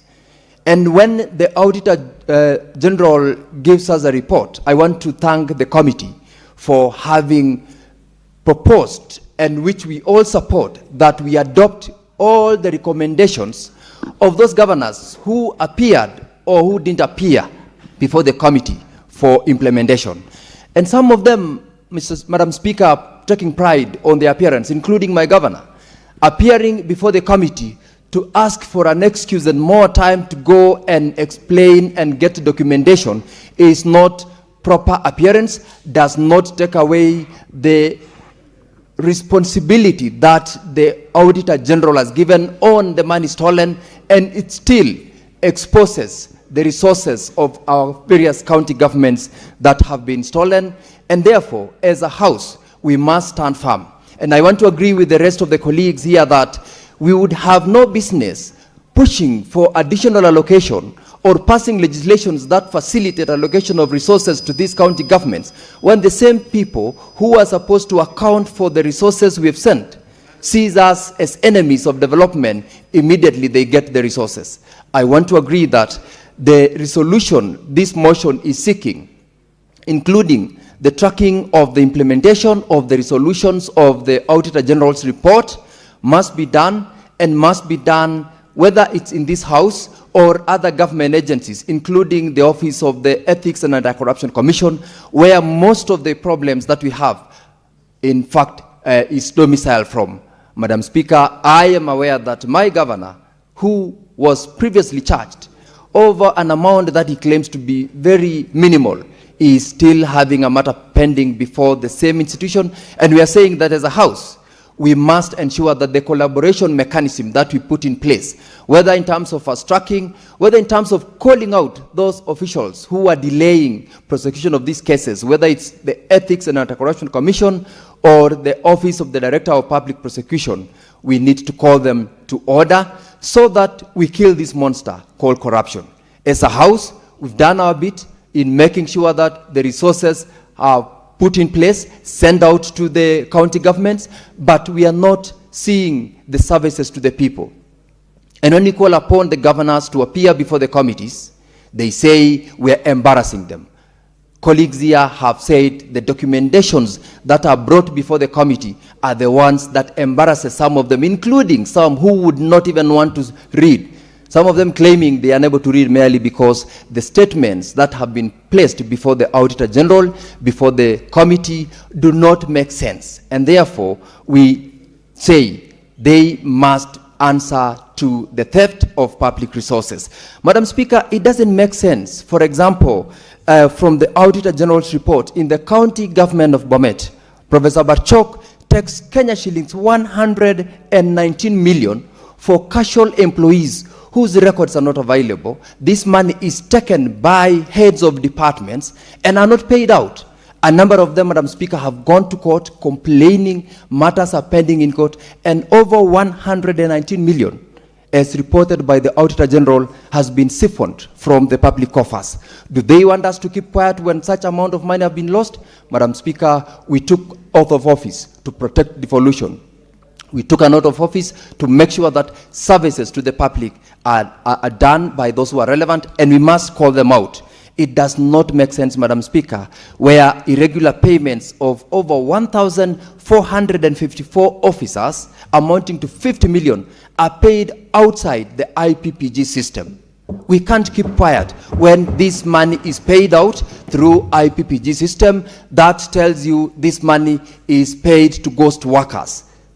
The public are crying to be employed. We are crying to get our brothers and sisters, our sons and daughters who have gone to school to be employed, and they opt to pay outside the system because that is the only way they can siphon this money. Over and above that one, Madam Speaker, we have got the sailings which the Auditor General reported. As a matter of fact, the governor's residence, which had a sailing of 45 million Kenya shillings, right now the report indicates that over 100 million Kenya shillings have been spent in building a governor's residence Over 8 years ago, over 100 million have been spent, and the structure is still in a dilapidated state. The contractor is not on site, and they want us to keep quiet. They want us to go out there and say we are politicizing. Madam Speaker, that will not happen. This House will do that which the Constitution requires them. Madam Speaker, there is a lot. We've got over 25 ward offices which have been undergoing construction for the last 15 years since devolution began, and every financial year allocations are being made. The projects are never getting completed. As we speak right now, they are all stalled projects. Out of 25 wards in Bomet County, I think there are only 3 that are complete but have not been utilized. We can't keep quiet when public resources are being abused. We cannot keep quiet when we are watching money being stolen. And I like the fact that this House decided that if you fail to appear, let monies that are meant to go to those counties be stopped. Unfortunately, the public servers, but let us do this so that the public gets to know that we are not witch hunting on these governors. We're just telling them, be responsible because we have given you the resources. When Kenyans passed the Constitution in 2010, they did not do it in order to devolve corruption. They did devolve governments expecting the governments to serve the people at the lowest level of representation, but they did not anticipate theft at the lowest level. They didn't anticipate governors who will be in office and who do not want to be asked to account for the resources which are sent from the national government to the county governments. It doesn't make sense that we are struggling right now. Out of the allocations to our counties, 50 to 60% of them have become employment bureaus. The amount of resources that goes into recurrent expenditure is over 50%, and the amount that goes to development is less than what the Constitution provides. We must, Madam Speaker, speak out this. We must call out those governors, not only those who appeared before the committee, but all of them, because the Auditor General's report has got various issues raised and specific to a number of these counties, and we must call them to book, and we must tell them. If it's about, for example, what Senator Osotsi, the chairperson of CPIC, the Bomet Water Services Company, Sewerage Company, is not a going concern. Madam Speaker, we appeared before them. The CEO of that institution and the CEO for water confirmed that it is no longer a going concern. Unfortunately, over 100 million Kenya shillings has already been budgeted for, allocated, and employees have not been paid their salaries. For the last 2 years, remittances have not been remitted, whether to NHIF or NSSF, yet these resources have already been budgeted for, have been allocated, and have been taken, of course, to the relevant accounts. But unfortunately, the county government, the governor and his cronies are the ones who are taking away. Apart from that, Madam Speaker, the law on health, Bomet County is one such county where the governor has decided to pass a policy where all dispensaries that receives FIF resources remit back to the county government over 25% of the remittances. He appeared before the committee. He admitted that that was what they were doing and requested for more time to go and rectify. How can you rectify an illegality? This money gets back to the county governors, and it is unknown what utilization that money is done. And therefore, they would not expect us to keep quiet when we are getting to know that these resources is going to individuals, is going to their friends, yet we don't have drugs in our dispensaries, employees have not been paid, the infrastructure in those dispensaries are terrible. Madam Speaker, there is a lot that we must speak about. ECD centers, where over 111 million Kenya shillings have been allocated and signed up with contractors, but a good number of them do not have documents of ownership. Where does 111 million go to, if not to the stomachs of this team? Where does over 115 million Kenya shillings that has been set aside for the purchase of the stadium? Yet we are aware that amount has not been paid. The titles have not been issued, not because of anything, but because the contract on the part of the county government has not been honored. Yes, the money, 76 million, has already been set aside, and that is captured in the Auditor General's report. We therefore, Madam Speaker, cannot keep quiet and say we watch as they steal public resources. We must call them out, we must call them to order, and I support the motion that requires the Ethics and Anti-Corruption Commission, this House, the Director of Public Prosecution, as well as other government institutions to pass under the Chapter 6 of the Constitution that this team of thieves are not fit to hold any public office in future. And even right now, Madam Speaker, I support and I thank the Honorable Senator Olekina, as well as the members that have come out to support this cause, because the only way we will perform our role under Article 96 to protect Constitution is to speak out. We don't have resources. We are the ones who are giving them resources. We must speak out. We must tell Kenyans, we must tell the residents of our various counties that we send resources, but they are stolen. We send resources and few people steal that money for their own benefit, and they must therefore be called out so that they know they are being watched, and Kenyans will not tolerate that as much as they are saying we are embarrassing them. We will continue embarrassing them in this House, in other places where we will. And lastly, allow me, Madam Speaker, to just quote for them the fact that they might be thinking they have the resources right now to protect themselves, whether in court, whether to pay for their way out, or get goons like the one who did yesterday here to protect himself here and in their places. Madam Speaker, Alex Hayes says, theft may give you a momentary advantage, but karma will ensure that you pay the price. Whether they will survive right now when they're in office, the law will catch up with them and they will pay the price for stealing public resources. Madam Speaker, I support. Honorable Senators, we agreed yesterday that only those who had not spoken to the motion be given opportunity. So I'd like to ask those who have not spoken to be the ones to log in so that they are given the opportunity. Next person is Senator Khalwade. No, I've not spoken on this matter. Thank you, Madam Speaker. Madam Speaker, the people of Laikipia, the county represented by the distinguished Senator Kinyua, may they hear that I'm rising to speak to the pain that they are going through under the hands of these governors. Madam Speaker, I want to laud the attempt by the Senator of Narok to put another layer of emphasis on the fact that governors must be accountable. That's all that we are saying. Madam Speaker, we want members of the public. I've been following the discourse that has taken place from the drama which was there yesterday and now, and the members of the public, some of them are losing it. Forget about that drama. What we are talking about is accountability.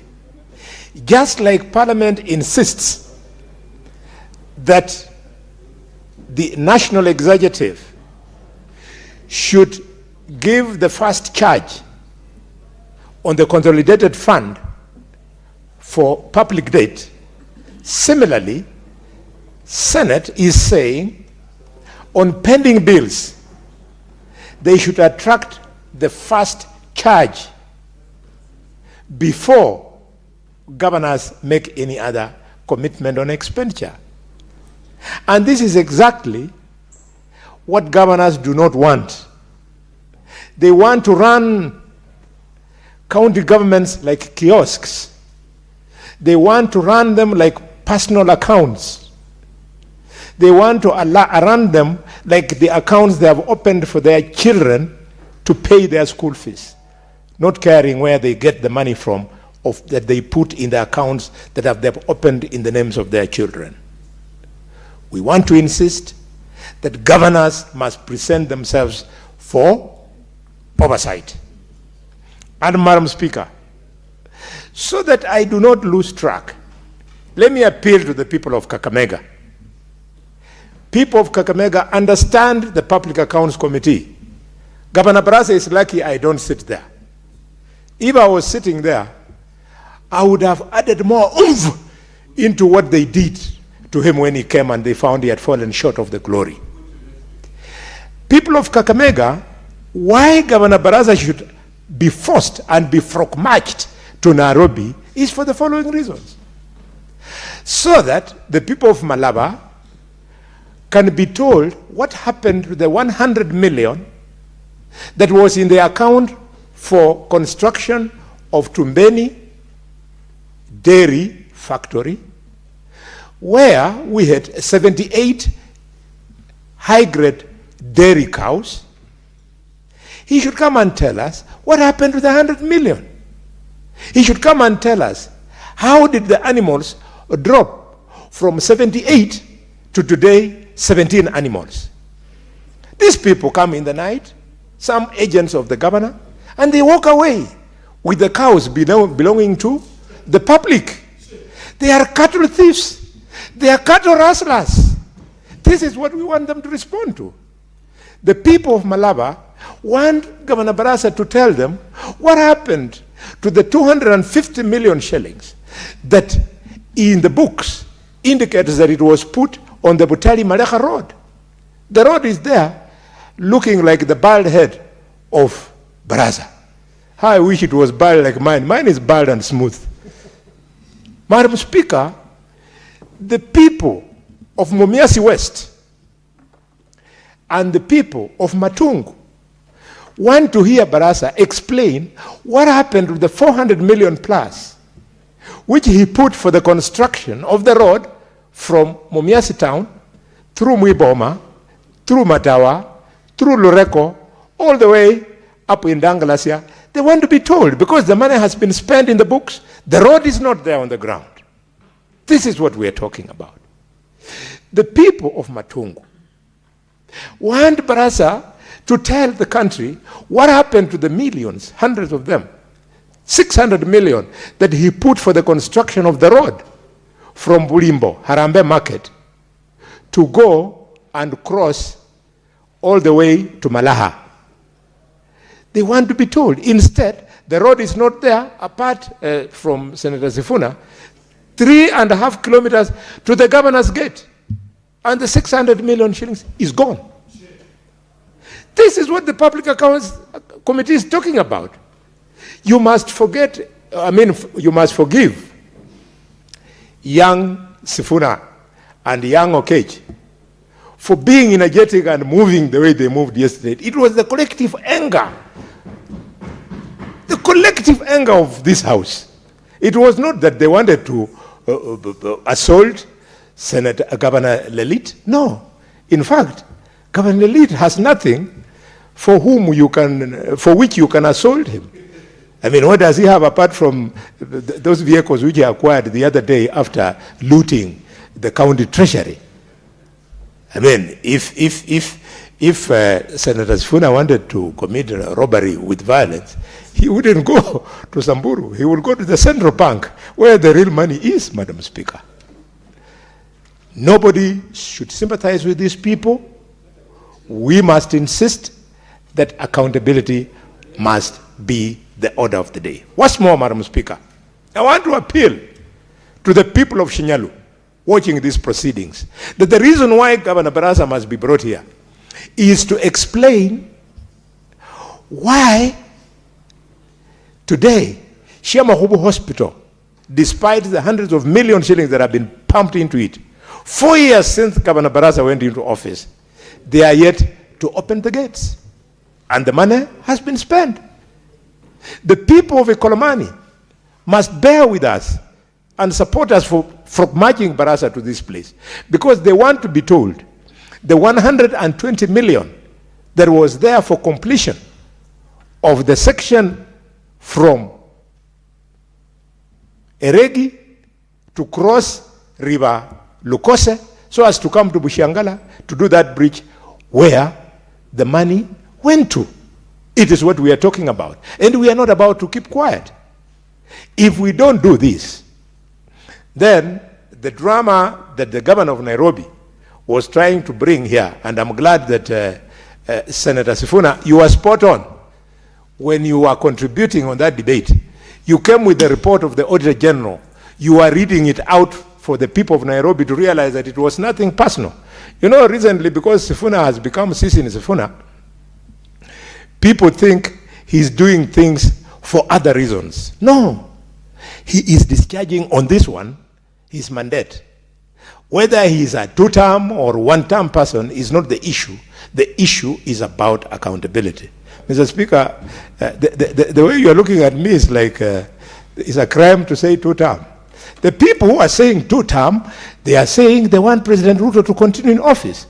And those who are saying one-term, we are saying he has fallen short of performance, and therefore he should be relieved of the burden. All democratic positions. So how you criminalize it and you end up tear-gassing politicians when they are articulating serious national issues like one term, it beats my logic. Completely, it beats my logic. You shouldn't. Why tear-gas them? Why? For what reason?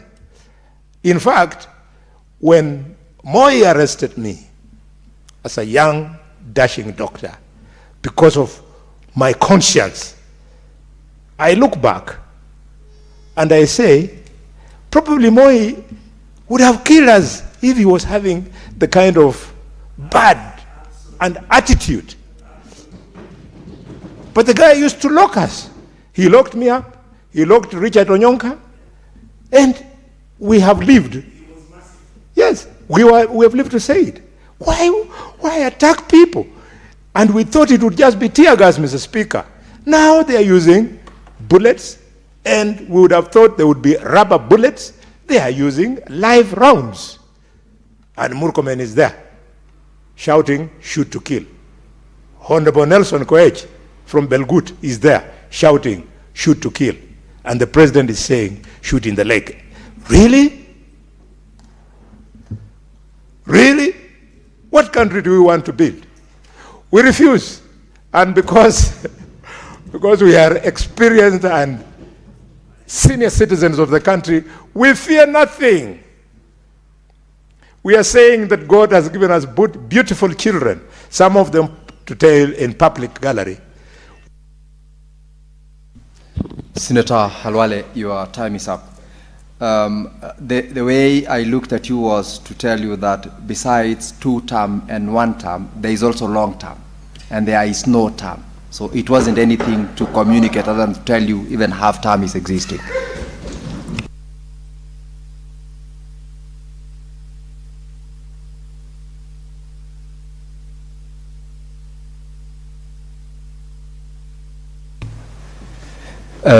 Thank you, Senator Halwale. I'll ask Senator Muma to give her contributions.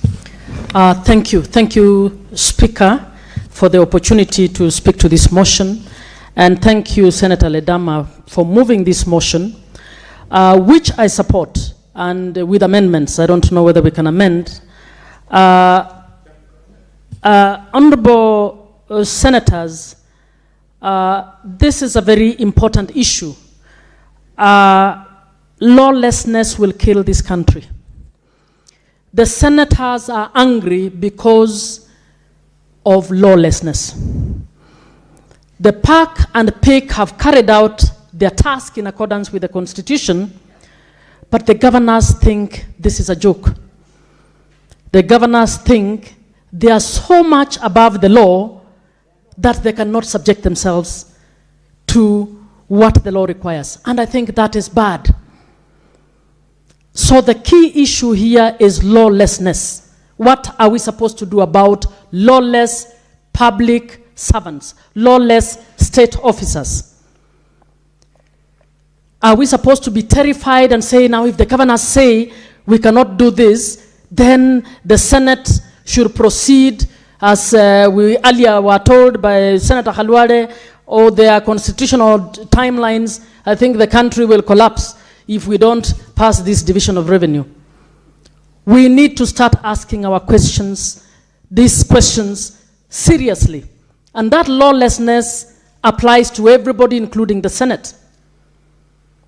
And it will be my wish that the Senate and the Council of Governors would be the entities that are helping this country to bring back devolution on track.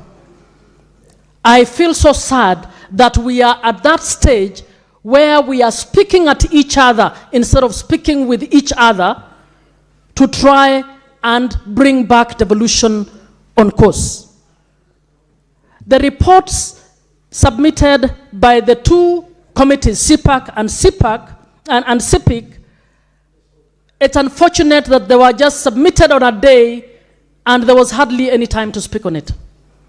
If you ask me, Honorable Speaker, this House should have had ample time, possibly a whole week of conversation discussing the reports for the 29 counties that have whose governors have refused to appear before the committees.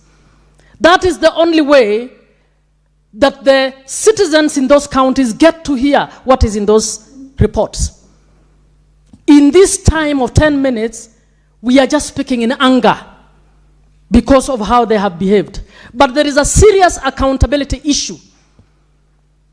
I find it sad, honorable senators, that county public servants are being taken for a ride. Their statutory deductions have been squandered. If you have a government that doesn't care about the very people who take care of themselves, can they take care of citizens? I think we are in a bad place as a country. That you can consciously direct that statutory deductions be deployed to other things, be squandered, is a big problem for this country. And it is something, it points to the fact that governance has gone wrong in Kenya and we need to do something about it. Now, the motion has proposed a number of things, and that's where I think we might want to relook and think of amendments. In paragraph 1, Senator Ledama suggests that we should resolve that PIC and PAC should track implementation of the Senate-approved recommendations and table monthly progress reports detailing the compliance status. My view is that PIC and PAC, having been the ones who have picked these issues, should not be the ones moving for implementation. It has been suggested in this House several times that an implementation committee be established, but that has not happened. I think good governance would require that we get a committee that can actually follow up on implementation. And that committee, in my view, should develop a tool that we can use to track implementation. And that implementation would not only be implementation by the county governments, it should also be implementation by the EACC, by the DCI, by the ODPP, so that there is a round table of holding every institution accountable on what they are supposed to do. That is not happening anywhere, so whoever is concerned know that they can do what they will get away with this.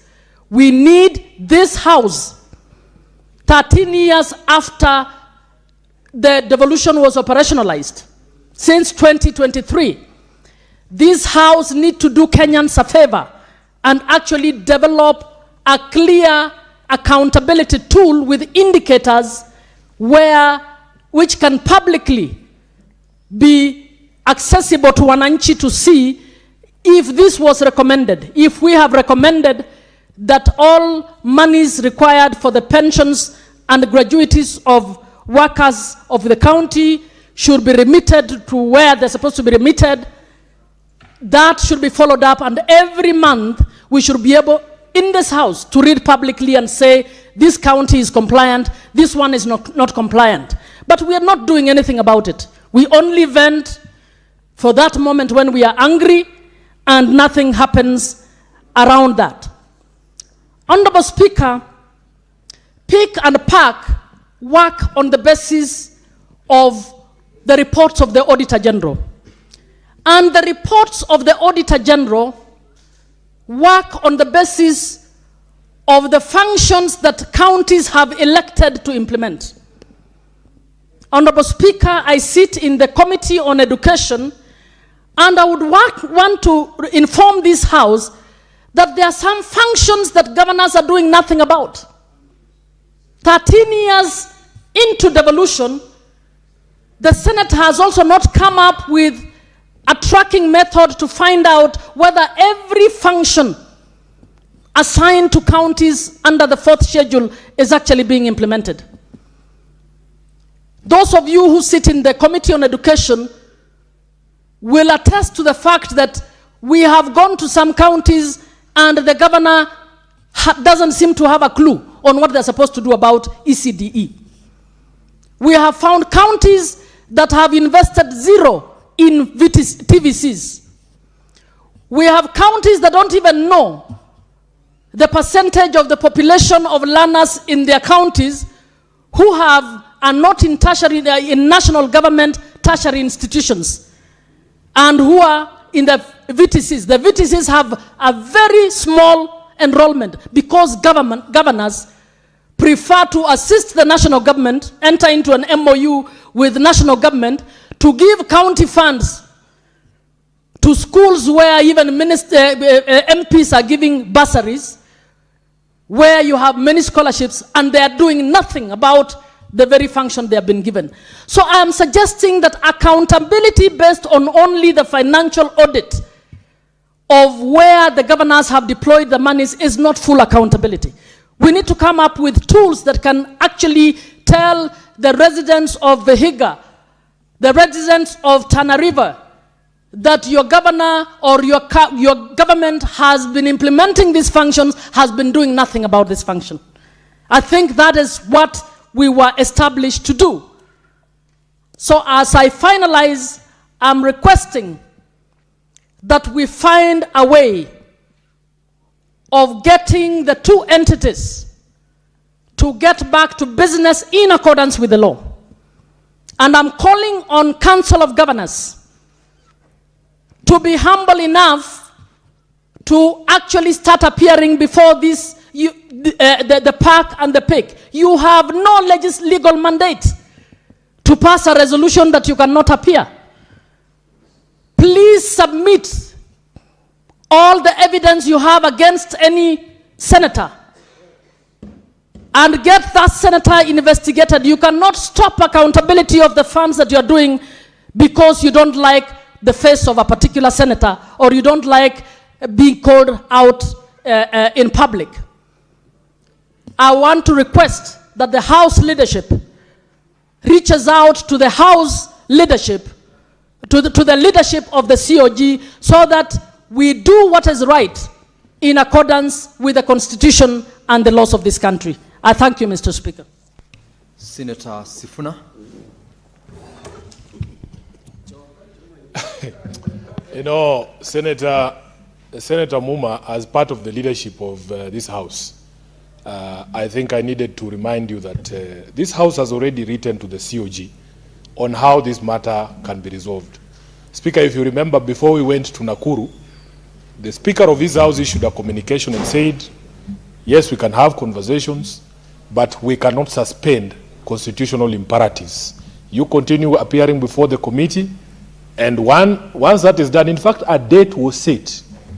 But I am telling you, Speaker, as I was saying earlier, this entire problem is a pointer to the total collapse of leadership at the COG. It is the chairperson of the COG who, would you believe it, Speaker, a member of the council, like a governor, would appear in parliament buildings, there where we hold our meetings, ready to appear before the Public Accounts Committee. And she is being called and threatened by the chair of the COG to leave the premises of parliament. I want to tell the country, the problem is the chair of the COG, Governor Jir. And I am ashamed because he's a member of ODM. As his SG, I am very ashamed of the governor of Wajir. Speaker, I want to assure Governor Senator Khalwale that I personally don't mind being criticized for the work that I do. My late boss, the Honorable Raila Odinga, there was one thing he kept telling me, is that Sifuna, you must grow a thick skin. He was one of the most insulted person out of the 7 newspapers that are printed in a week, 4 would have his name on the headline. Some abusing him, some praising him. So it comes with the territory. I don't have any issue being criticized. And you can also not threaten Sifuna. I have heard the governor of Samburu saying he's ready to face me. I am still a member of the County Public Accounts Committee. The duel that people want to see is not a physical duel. It is for you to come before the Public Accounts Committee and answer the questions that we as the Senate are going to ask you to answer. Mr. Speaker, we have just of late, this is a very recent development that the Senate has suddenly become a bad place. When we came to this House, in fact, it is this 4th Senate, Honorable Speaker, that for the first time pushed the amount of money that goes to counties under the shareable revenue across the 400 billion threshold. It had never been done. It is us. Mr. Speaker, when these governors want things, they look for us to be able to push for them. I was again embarrassed to see the COG sitting in this chamber before our finance committee chaired by Senator Roba, coming to tell us to help them to push what the national government has proposed in this financial year from 420 to 450. In fact, Speaker, if you have noticed, these days I don't even talk about that 450 billion that I used to sing every day in that expired MOU.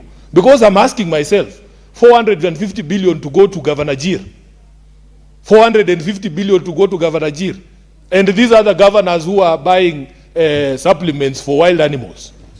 I am conflicted because I swore an oath to defend counties and their governments, but not these ones. Not these ones, Honorable Speaker. When they had a problem with RMLF and the National Assembly was refusing to release money for roads, they came to Sifuna. They came to this House. They came to the Senate. We were fighting for them. In fact, it is them who ran away. In fact, these governors, I am telling you, Speaker, there is a total collapse of leadership of the COG. They will come here when they have problems. We agree that because we are the devolution family, we will fight this fight together. When they are called somewhere behind the tent there, you hear, oh, they have reached an agreement with the National Assembly or with the state. They abandon the fight, Mr. Speaker. And then they leave the senators hanging there. Speaker, it is this House, it is the Committee of the Public Accounts Committee that wrote off 16 billion Kenya shillings in pending bills from Nairobi County books. We sat down with the then Minister for Treasury at the onset of this House and the Comptroller of State House, and we told them in no uncertain terms that the bills that were incurred by NMS were not going to be paid by the county government of Nairobi. That was the Senate. That was Sifuna. That was the County Public Accounts Committee, Honorable Speaker. They came to us crying that because of late exchequer releases, when they delay in paying VAT and not VAT, payee remittances to KRA, there are penalties that are imposed on that late remittance. It was this committee called County Public Accounts Committee. It was Sifuna. It was this Senate that sat down with the Ministry of Finance or the Treasury, and we agreed that because the problem is not originating from the county side, that because late exchequer releases are a reality, you cannot delay giving us money, then when I delay remitting payee for my employees, you add a penalty on top. It was this House that they are now demonizing. Honorable Speaker, it is this House that they are demonizing that ensured that we passed a law here for financial autonomy for the assemblies, because the governors were running circles around the assemblies with the famous Form C, Honorable Speaker. So we have done a lot of things. Speaker,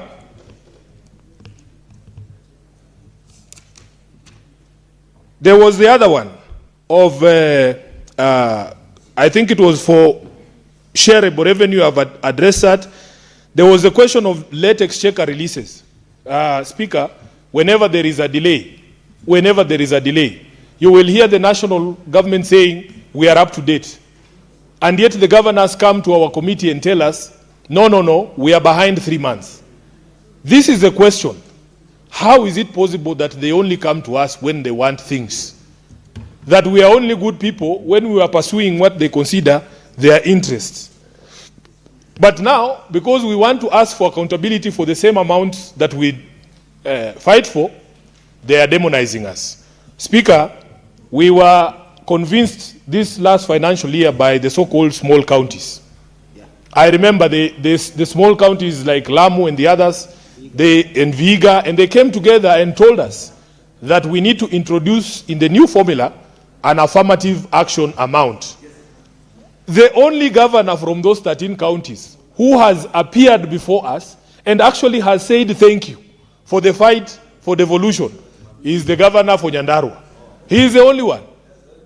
He is the only one. These other ones continue to insult us. Even up to today, they are still calling us names, Honorable Speaker. So we have told them that because we are also politicians, we can throw down. You know, these suits, Honorable Speaker, they are just clothes. We can remove them and just wear magwanda rasmi ya vita. Nobody should think that because Sifuna wears a suit every day, that in certain circumstances, if need be, I cannot throw around. I mean, they should not threaten us. So, what we were objecting to yesterday, and I want the country to understand this, you have a governor who you have given resources. The Constitution requires him to come and account for those resources. You have invited him once. You have invited him twice. You have invited him 3 times. You have issued summons to him. You have actually sent the police to look for him. He has refused to appear before the County Public Accounts Committee and before the Senate. Then he comes to the Senate to create content for his TikTok out here. And yet there is a live court, a live matter before the committee and a live arrest warrant. As a lawyer, I am telling you, as a lawyer, Mr. Speaker, I know you are my classmate. You know that it is the responsibility of everyone. If you know there is a thief who the chief is looking for, even in the village there, chief has put a notice saying, if you see this gentleman, you tell him we are looking for him. And then he comes and prances around here with a battery of journalists at making content for his Facebook page.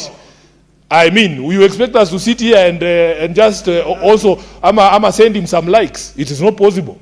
It is not possible. So Governor Lelit, you know where to find me. I am a member still of the Public Accounts Committee. And the questions that I have for you, you must answer. You must answer. You can't threaten me with anything. Yeah? I am doing my job like constitutionally, the job that I was given to do under the Constitution, and you cannot threaten anyone. I am available.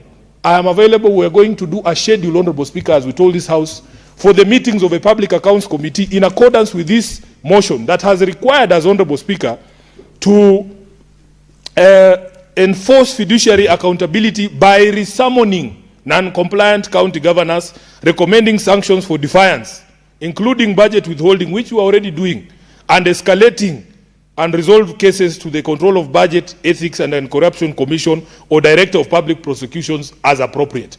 We are prepared to do that job, whether you jump up, whether you run away. We will. Senator Sifuna, your time is up.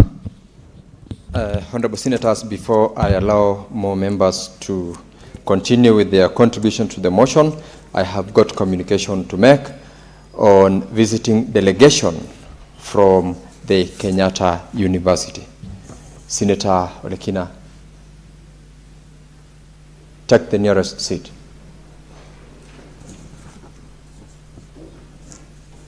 Thank you. Honorable Senators, I would like to acknowledge the presence in the Speaker's Gallery this afternoon, visiting delegation from the Kenyatta University. The delegation comprises 33 students who are visiting the Senate for an academic tour. On behalf of the Senate and on my own behalf, I extend a warm welcome to the delegation and wish them a fruitful learning in the Senate. And I thank you. This delegation, I'm notified, from the great county of Homa Bay. I cannot see the representation from Homa Bay. Senator Kajwang is not in the house, as well as Senator Beatrice, but Senator Okech, being the neighbor, I'll give you in under 1 minute to welcome the delegation from Kenyatta University.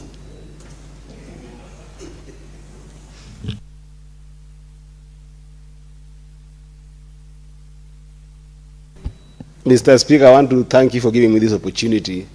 It actually gives me a lot of delight to see these wonderful young people, or younger people, for this matter, given that I've been given this opportunity, coming to this house. Mr. Speaker, you know, during the study days, many people really struggles in different schools, you know, waking up in the morning in what we used to call preps, and be able to study to the extent of making it to the university. You deserve a serious congratulations. But even more importantly, to get even time to come to this house to learn from these wonderful senators what we do to be able to contribute to the nation is even more beautiful.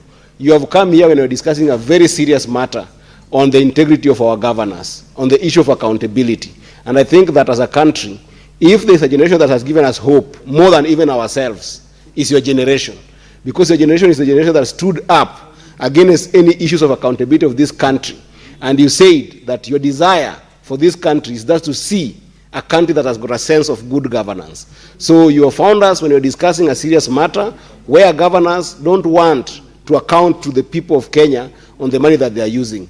If there's anything you want to learn from this place, is that the voices that you have been putting outside there, demanding and clamoring for justice and accountability, you have now seen them practically here.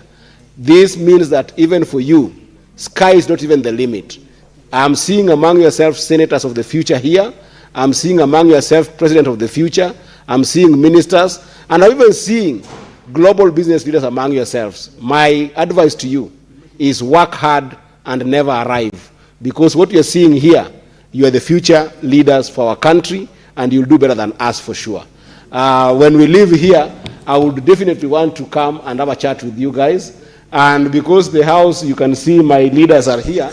The two leaders, Senator Ledama is here, who is my whip, and his deputy, Senator Sifuna. I would ask that they come also and greet you in a special way that we do in this house, that sometimes I don't have the powers to untie their shoes. They have got better ways of greeting you than myself. So when you leave, I'll make sure that I come with the two of them to say hi to you. I thank you, Mr. Speaker. Order, members. And Senator Eddy, you have caused the guests in the House to do what is not supposed to be done in chambers, clapping their hands. Senator Joyce Korir, it's your turn.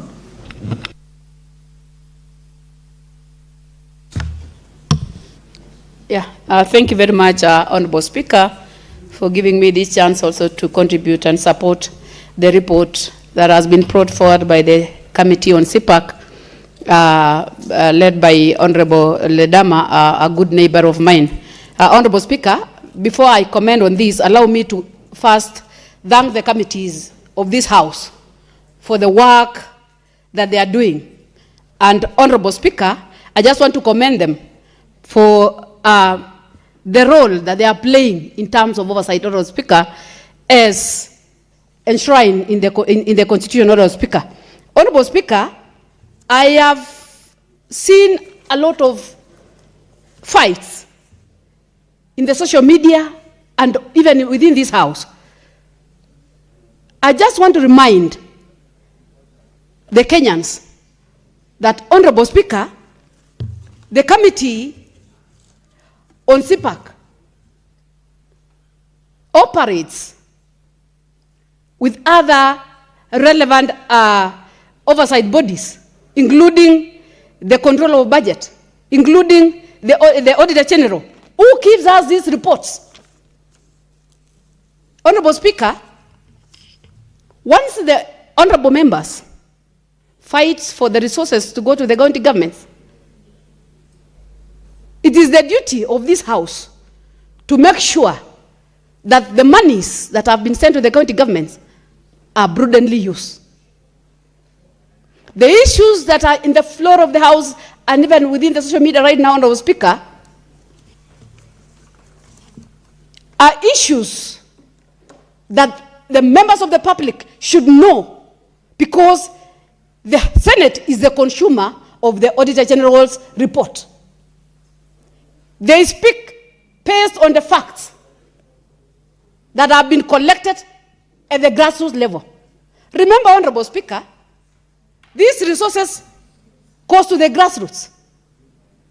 The projects that have been collected, the CIDB that was made by the residents of these counties.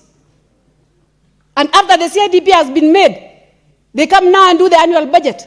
That is where these resources are budgeted for. As we speak now, Honorable Speaker, it is within our fingertips that these resources were supposed to do 1, 2, 3 things that members have raised in this House, which others have raised the figures in terms of purchases, others have misused in terms of appropriation, others have done things, Honorable Speaker, that they need answers. We need answers as a House, because at the end of the day, the governors fight in, day out, to make sure that there is increment in terms of revenues that are being given, or the share that is given by the national government to the county governments, Honorable Speaker. Honorable Speaker, the 29 counties that have refused to appear before the committee, I want to say, Honorable Speaker, this is a constitutional issue, that it is always duty of each and every county to appear and respond to the issues, not issues that has been raised by the Senate, but the issues that has been raised by the Auditor General. Remember, Honorable Speaker, the fight that we are fighting is the monies that are meant to equip the hospitals, the monies that are meant to pay the workers that are working for these governors, the monies that are meant to do the roads, the monies that are meant, name it, Honorable Speaker. But because of the misuse by the relevant governors that have been mentioned, the 29 counties, and they have gone ahead to make sure that they don't want to appear before this House to answer these questions, because these are questions that we are raising on behalf of our counties, on behalf of our residents, on behalf of the Kenyans. Honorable Speaker, I also want to say this, that a number of amendments have been raised by the honorable members. But I want to ask this honorable House, how far have we gone since the inception of these county governments in terms of making sure that we put them to toss in responding to these issues that have been raised by the controller of budget or the Auditor General? Honorable Speaker, the auditor has been raising this question. It has been deliberated in this floor of the House. It has been given to the relevant bodies, the bodies that collaborate with the Senate in terms of oversight. But as we speak now, Honorable Speaker, there is none that has been responded to. I hope the clerks are not messing up me with the time. I'm also very observant, because you need to tell me how many minutes I've spoken. So don't do your things. Honorable Speaker, I want to say... Senator Joyce. Yeah? This system counts on time. So I understand. You don't have to worry about anything that's happening. The clerks are doing their job. You still have got 4 minutes and 4 seconds to conclude your submissions. Thank you, Honorable Speaker. I just wanted to remind them. Sometimes, you know, they... Yeah. Honorable Speaker, I want to say that there are a number of cases that have been raised since the inception of the county governments. They have been raised with the ESCC. They have been raised with the control of budget. They have been raised with the DPP. We also need to get the report as to where, to get the report on the answers pertaining the issues that were raised since the inceptions of this county government. Because, Honorable Speaker, we will be debating these things day in, day out, without relevant answers, Honorable Speaker. We need to get this. We need to move from here, Honorable Speaker. Say that is not be just, we are just debating because it's a debate. We are not in any competition with the governors. What we are saying is the monies that the Senate is fighting for, the monies that the national government is trying to raise, the monies that are being taxed from the citizens of this country must be put to use prudently. That is the issue, Honorable Speaker. So we need to know, Honorable Speaker, despite the fact that the committee has recommended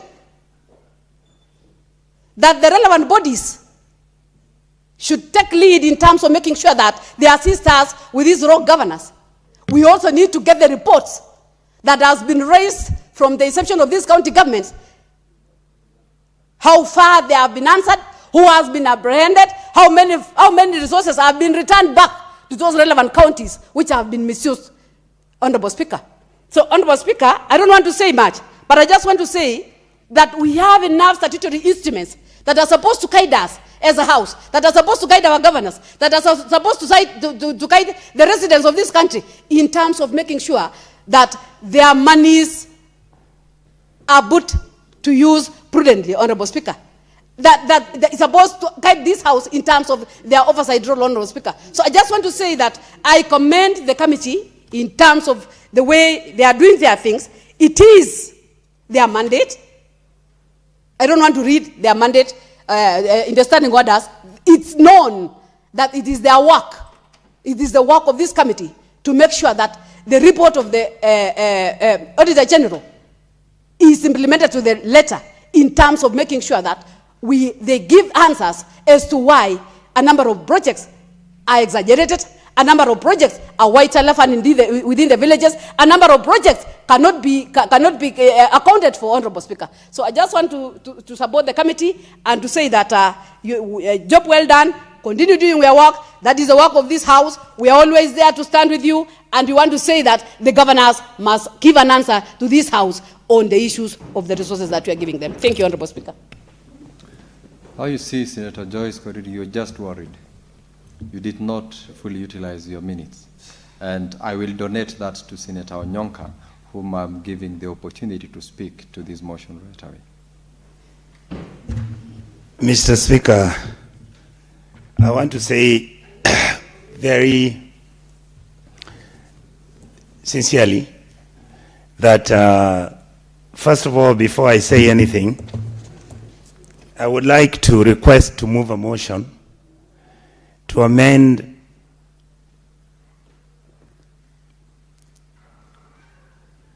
certain words within the motion that Honorable Ekina had laid on the table.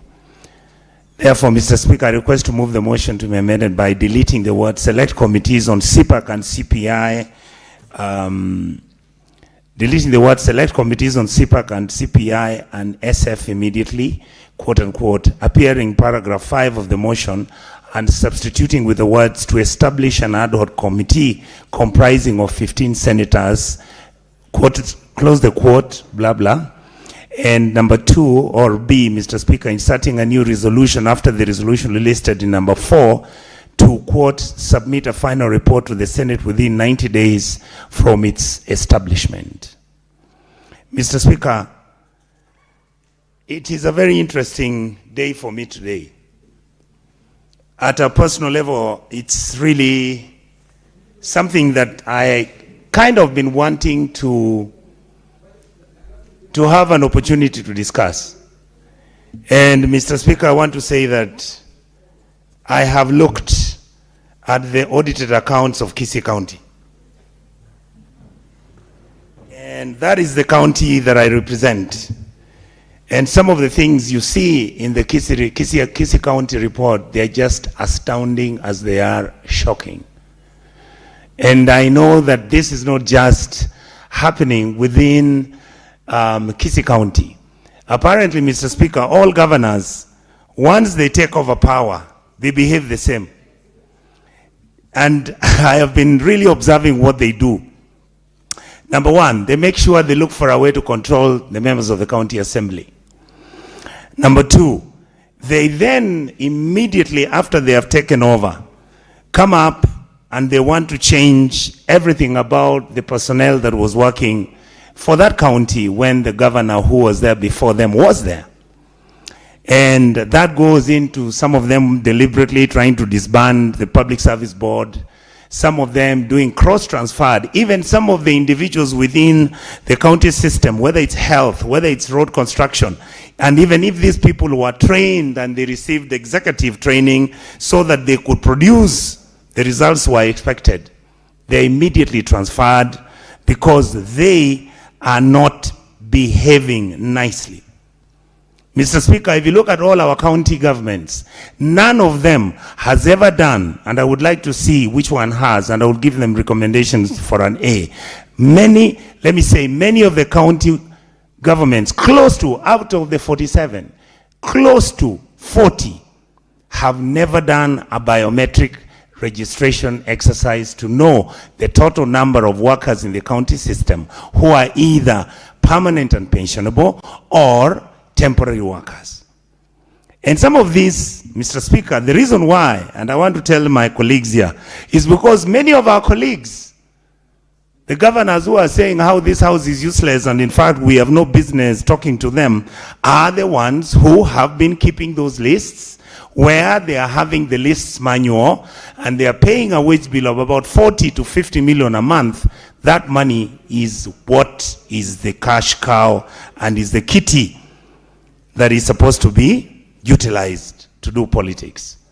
Mr. Speaker, when you look at the way our governors behave, immediately a governor is elected, the pending bills that existed, they disregard all of them and begin to bring companies that were working, that are owned by their friends, and these companies are the ones that are given work, and as a result, they have thrown away the first in, first out policy which used to be there in government employment and government payments, and right now it is whoever that knows the executive who is paid first.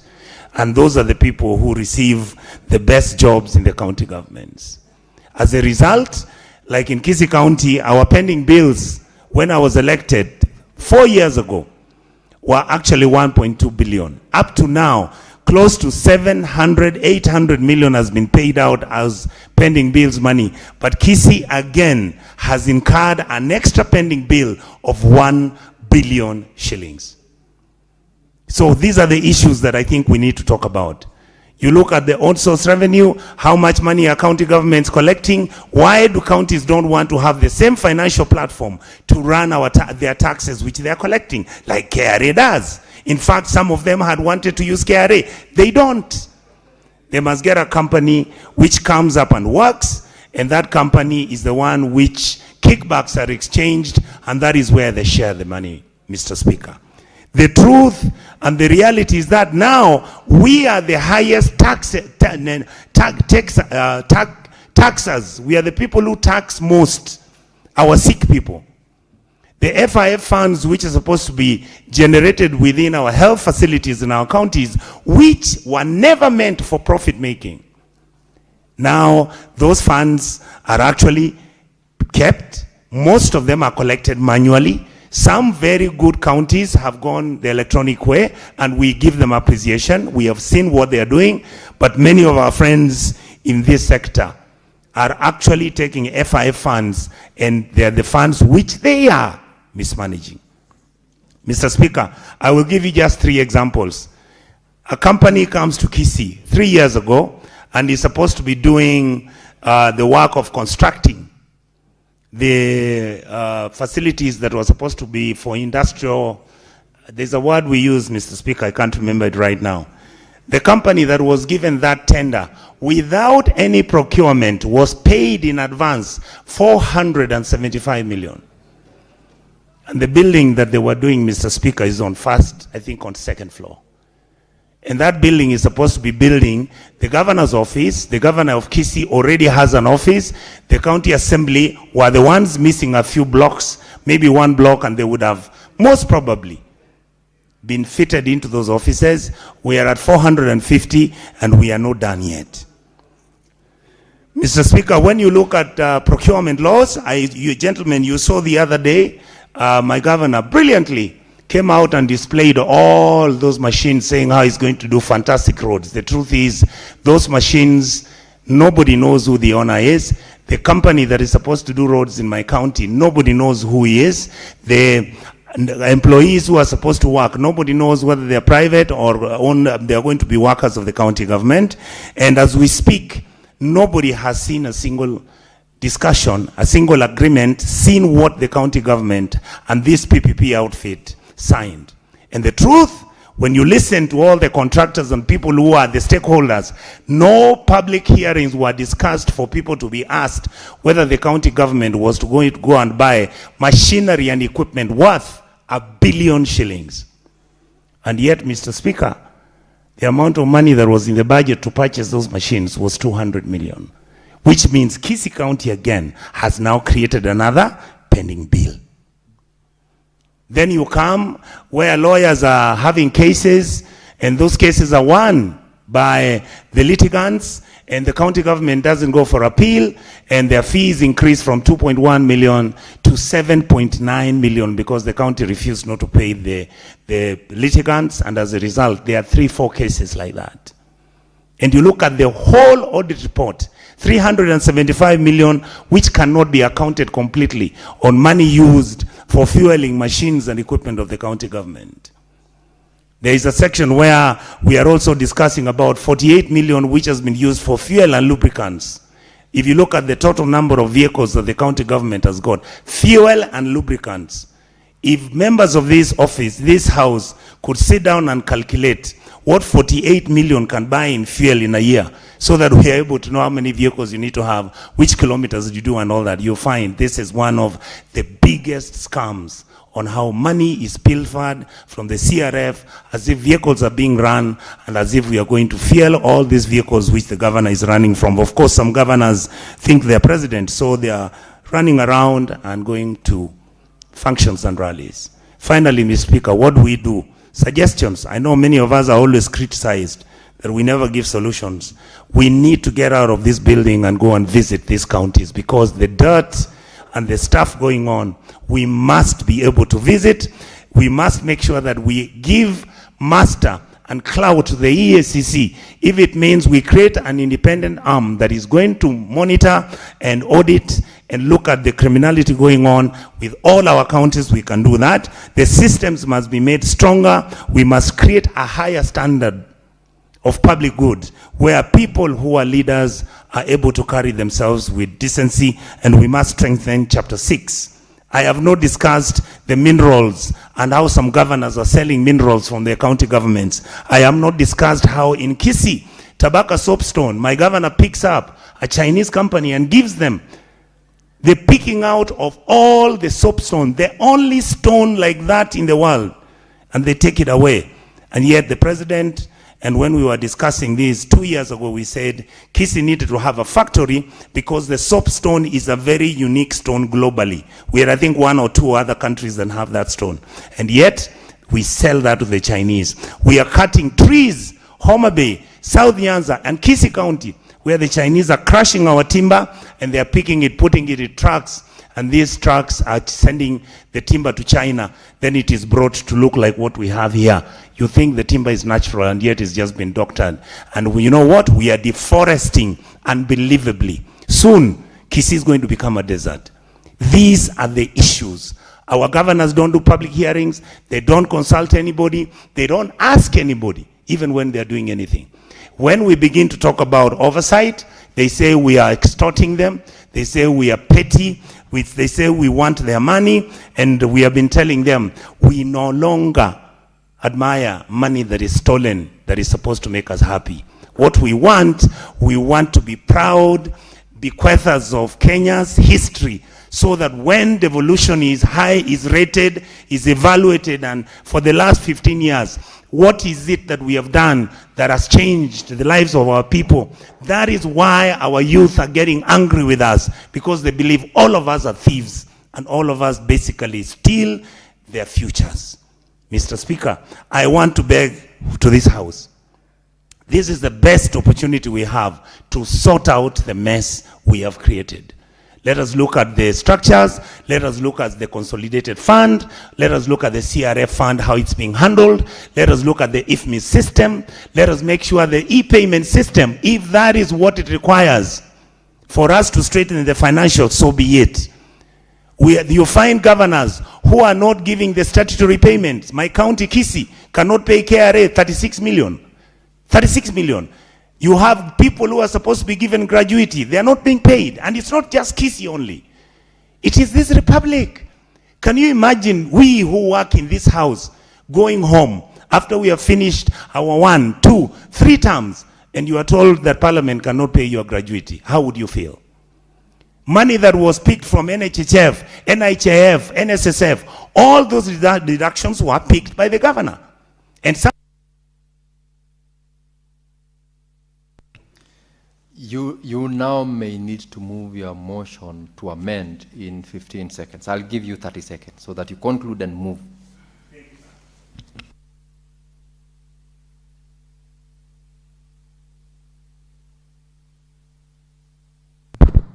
Mr. Speaker, I request to move the motion to amend by A, deleting the words select committees on CPAC and CPI and SF immediately, appearing in paragraph 5 of the motion, and substituting with the words to establish an ad hoc committee comprising of 15 senators.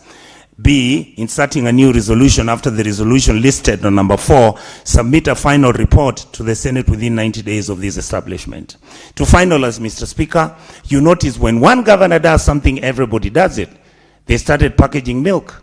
Instead of them even having the audacity to buy the milk locally, they go and get powdered milk from Ukraine, some of it from China, which is fake, and that is what they're making milk, and they package the milk boxes on their colors and on their ugly pictures so that the children can love them as they die. This House has a responsibility to change that history, because I think we are better than many of these people think we are. I say thank you, Mr. Speaker. Who is seconding your proposal to amend the motion? Senator Onyonga, you are a seasoned legislator. You know what to do. You don't expect the chair to direct you exactly, even on that particular aspect of. I'm sorry, Mr. Speaker, I was emotional with myself.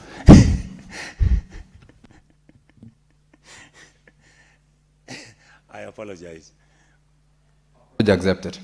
Thank you.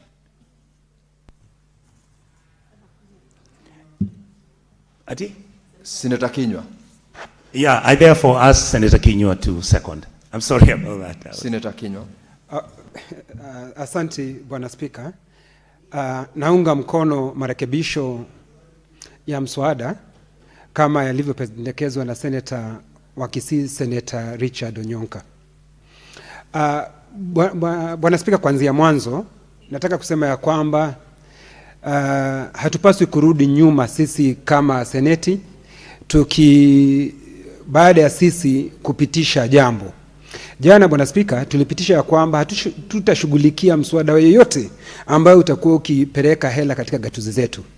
Bwana Spika, lakini nimesikia kwa muda mchache uliopita Seneta wa Kakamega Boni Harwale na Seneta wa Mandera Ali Roba wakijaribu kusema ya kwamba kuna sheria ambazo tutakuwa tumezivunja.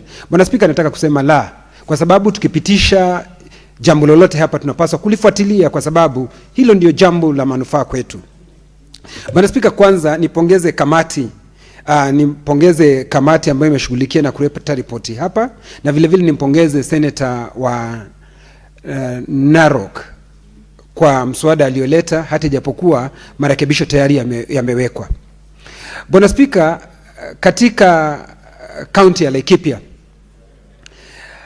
hela ambazo zinapaswa kuwa zikileta maendeleo Bwana Spika ni chache mno. Hela nyingi, 55% ya hela ambazo zinaenda Laikipia Bwana Spika zinatumika kwa kulipa mishahara. Bwana Spika, hii ni kinyume na katiba yetu, kwa sababu inasema hela ambazo zinapaswa kutumika katika mishahara ni 35%. Bwana Spika, gatuzi ya Laikipia imekuwa ni kama ofisi ya malipo ya mishahara. Kwa hivyo unapata mambo mengi hayatendeki Laikipia Bwana Spika. Ukiangalia na magavana wanapaswa wawajibike Bwana Spika, kwa sababu ukiangalia kama ni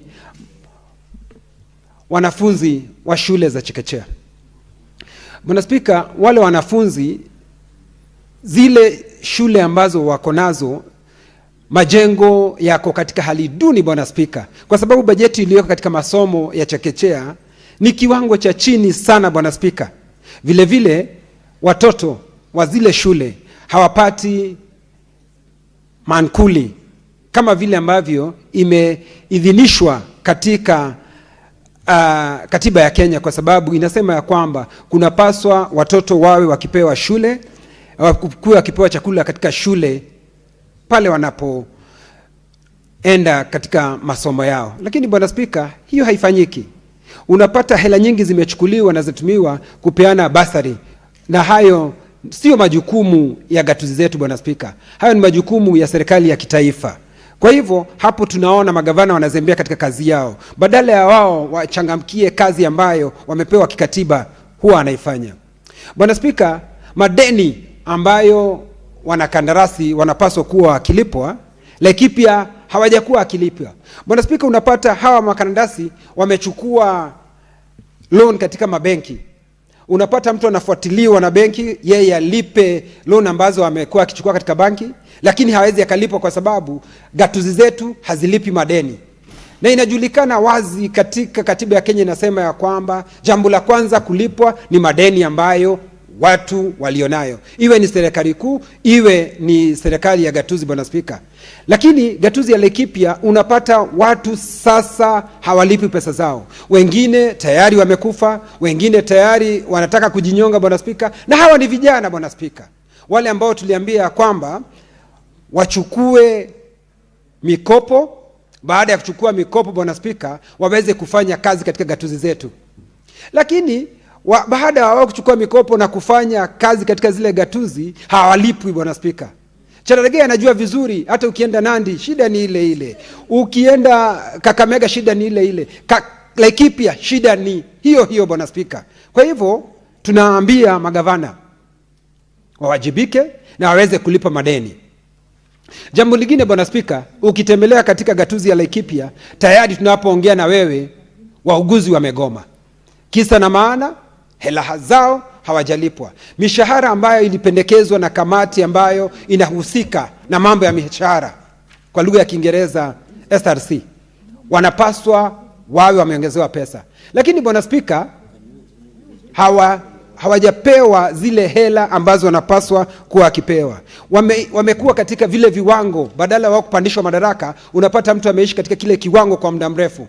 Bwana Spika, hiyo ndio inaleta ule mgogoro katika gatuzi yetu, alafu unapata wale wauguzi wamegoma. Bwana Spika, ukitembelea hospitali zetu, uende Nyahururu, uende Nanyuki, uende Dodo, uende Ramuria, uende Kinamba, Bwana Spika, unapata hospitali hazina dawa. Hospitali hazina dawa. Watu wanaenda wanaandikiwa dawa, alafu wanaambiwa waende nje katika chemist zilizo karibu, waende wakanunue huko dawa. Bwana Spika, ilhali hapa katika seneti hii, nakumbuka nataka kushukuru maseneta Cherargei pamoja na seneta wa Bungoma Kiranja, walio wengi walisukuma sana kusema ya kwamba walisukuma sana na kusema ya kwamba hela ziongezewe kaunti ndogo. Laikipia tukaongezewa milioni 700. Vile vile Lamu, Kamau alikuwa katika mstari wa mbele kusukuma, na tukaongeza zile hela Bwana Spika. Kwa hivyo tunapaswa tuone dawa hospitalini Bwana Spika, na si dawa peke yake, tunapaswa tuone vifaa vinavyohitajika katika hospitali zikiwa pale hospitalini Bwana Spika. Bwana Spika, ukiangalia mambo ambayo yamekuwa yakifanyika Laikipia, bei ya maji Bwana Spika, ukiangalia katika ripoti iliyoletwa, bei ya maji Laikipia Bwana Spika iko juu sana. Kila mahali ukienda Laikipia bei ya maji iko juu Bwana Spika. Inakuwa ni rahisi kuoga na maziwa Laikipia kushinda kuoga na maji, kwa sababu bei ya maji ni maradufu Bwana Spika. Kwa hivyo inapaswa iangaliwe, kwa sababu haitakubalika. Sisi hapa seneti tumechangamkia na tumepigana vita vikali pesa ziweze kuongezwa, lakini hawa magavana wakiambiwa wajibike Bwana Spika, na kamati ya ukaguzi wa fedha inayoongozwa na Senator Kajwang, wanaanza kucheza mchezo unaofanywa hapa mjini. Mwizi akipatikana anasema yule mwingine ni mwizi. Wameanza kusema Senator Kajwang, Senator Sifuna, Senator Cherargei na Senator Mwaruma eti wao wanawaitisha sijui nini. Wanawezaje kuitishwa chochote? Mimi namjua Senator Cherargei, hawezi kuitisha chochote. Ni mtu ambaye ametosheka na hela ambazo analipwa katika seneti hii. Kwa hivyo hawa watu ambao wanaibia wananchi wa Kenya pesa zao, kamati ambayo inahusika wasilegeze kamba, na hao maseneta hawapaswi kuondolewa katika ile kamati. Senator Kinyua, do you want to be nataka kufahamishwa na ndugu yangu, lakini muda wangu usimamishwe.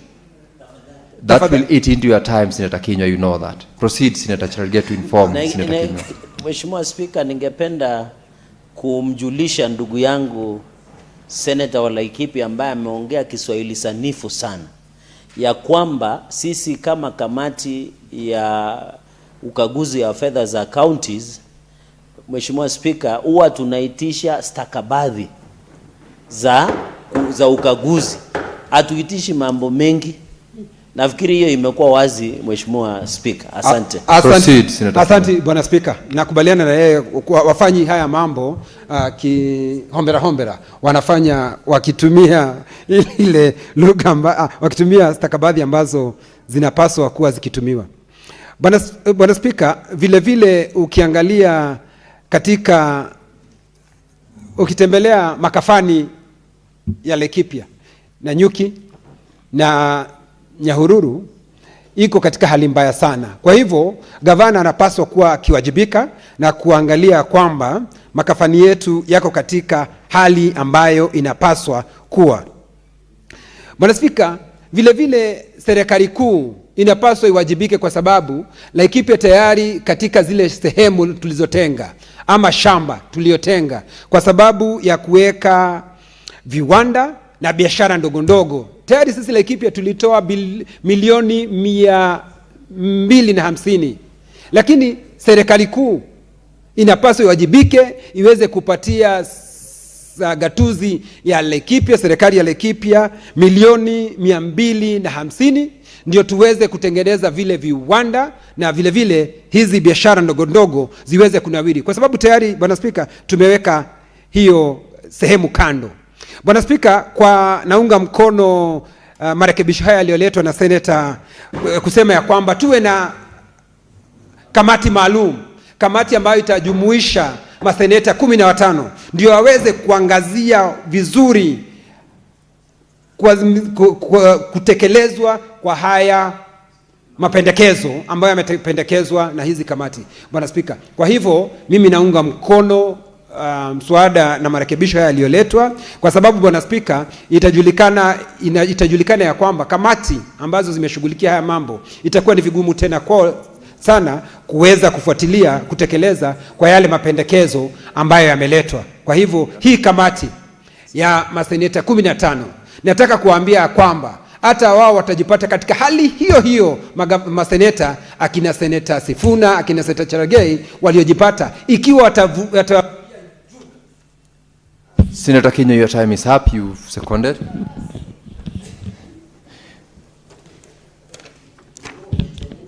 Now, Honorable Senators, I wish to propose the question that the motion be amended A, by deleting the words select committees on CPAC and CPI and SF immediately appearing in paragraph 5 of the motion and substituting with the words to establish an ad hoc committee comprising of 15 senators. 2, and B, inserting a new resolution after the resolution listed at number 4, submit a final report to the Senate within 90 days from its establishment.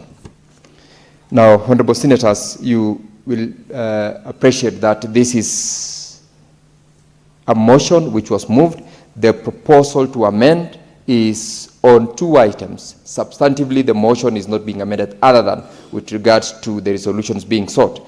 And it is now available for you to debate whether you agree with the proposals to amend the motion as proposed or otherwise.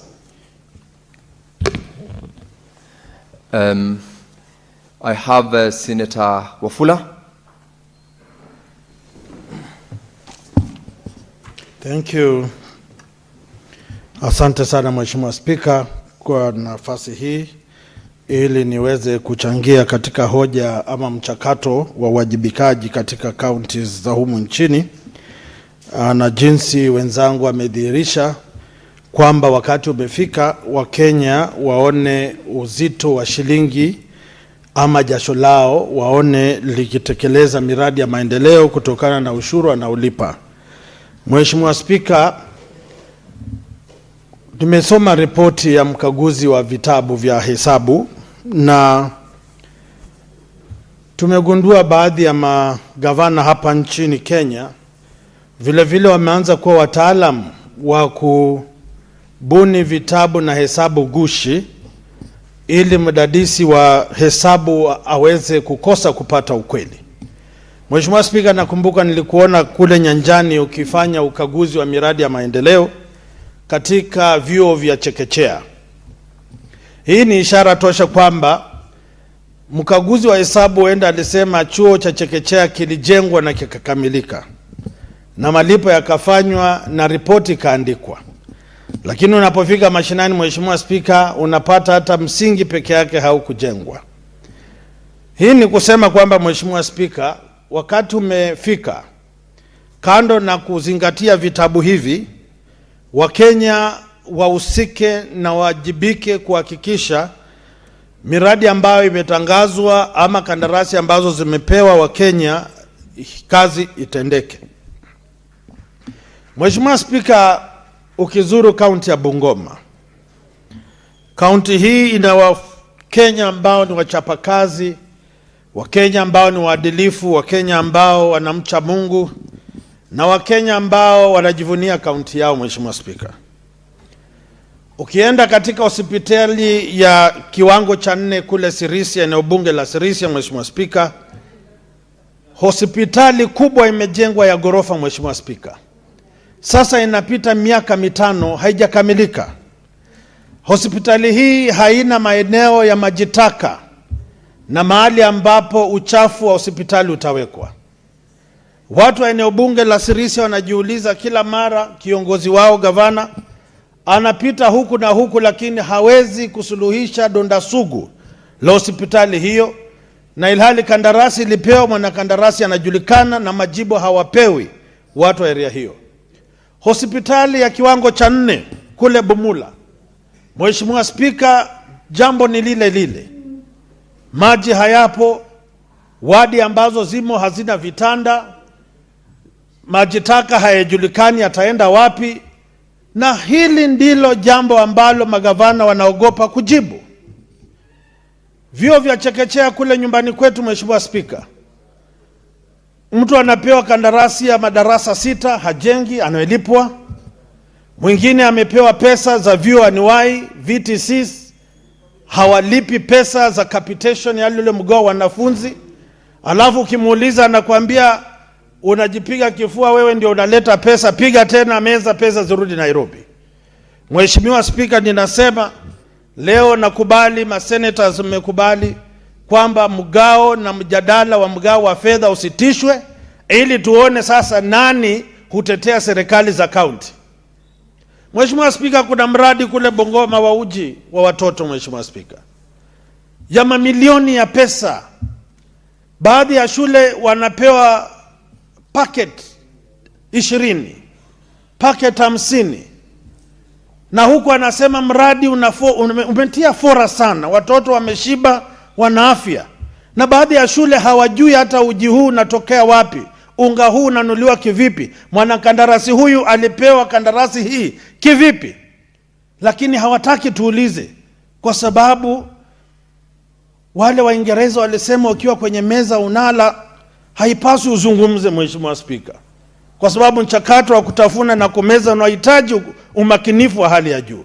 Lakini nashukuru senators wameamua hiyo meza tutaitikisa, vyombo tutavisambaratisha, meko tutachafua, ili wanapodai kwamba wanataka kukila chakula cha watoto wasikipate. Mheshimiwa Spika, Mheshimiwa Spika, kule kwetu Bungoma walizindua mradi wa kujenga ofisi rasmi ya gavana.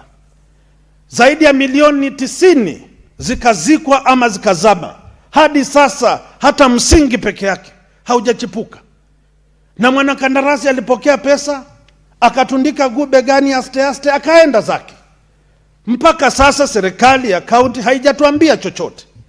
Na hapa wamengoja, wamenyosha mikono, iko juu wanangoja fedha zingine. Mheshimiwa Spika, hii tabia mbovu lazima ikome. Kuna baraste pacha kule Bungoma, kutoka Kandui hadi eneo la Musikoma. Barabara hii imepunja pesa bilioni 1.4. Barabara ya kilomita 6.7. Mheshimiwa Spika, ni wapi Kenya hii? Barabara ya kilomita 6 inakamua watu wa Bungoma bilioni 1.4. Huu ni wizi wa mali ya umma. Na kila mara wanabadilisha hesabu ya barabara. Walipokuja juzi wakamwaga kokoto, mvua ikaja ikasomba yote. Alafu wanaomba serikali ya Nairobi ichukue mzigo huo kwa sababu wao wameshiba. Sasa kuchafua hewa ni watu wa Bungoma waendelee kuvumilia. Mimi kwa niaba ya watu wa Bungoma, Mheshimiwa Spika, ninaungana na masenators wenzangu kwamba sisi ndio kioo cha jamii. Sisi ndio watetezi wa watu wa Bungoma na kaunti zetu tunakotoka. Na kila governor awajibike kwa kazi yake. Nimeona kwa vyombo vya habari, Mheshimiwa Spika, ati governor amekaa ametundikwa na wazee, ati wanamtakasa, ati wanamwekea majani hivi, ati alikuwa huku akafanywa madila, sasa wanamtakasa. Mimi naomba watu wa kaunti hiyo, nyinyi ombeni jinsi mnaomba, hatuna shida.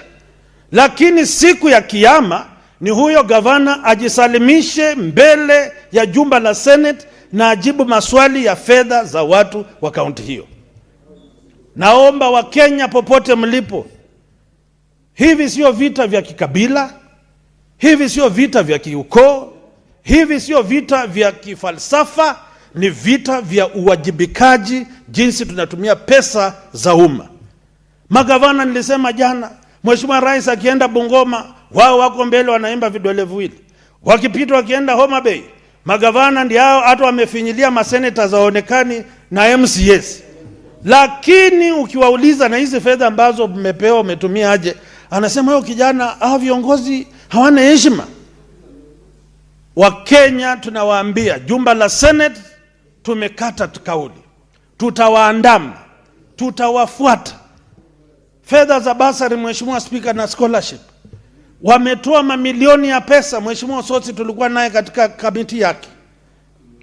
Nambari ya cheki hayambatani na majina yaliyoandikwa kwenye cheki.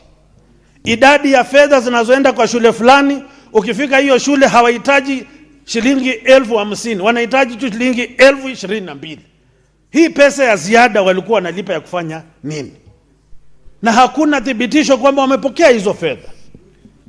Mimi, Mheshimiwa Spika, nimekata kauli kwamba siku ya kiyama kila mtu ataubeba mzigo wake na atasema kwa matendo yake. Naomba niwachie hapo. Nakumbuka Mheshimiwa Spika, sisi Waanglikana wimbo tutauimba wa imani. Na kila mtu atatoa habari zake mwenyewe mbele za Senate. Siku hiyo inakuja, wapende wasipende. Asante Mheshimiwa Spika. Senator Omar.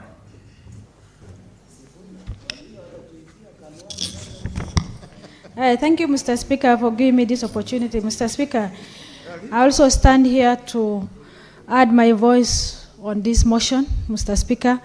Mr. Speaker, this motion is very crucial. And Mr. Speaker, what we are dealing with is something which makes Senate to be where it is.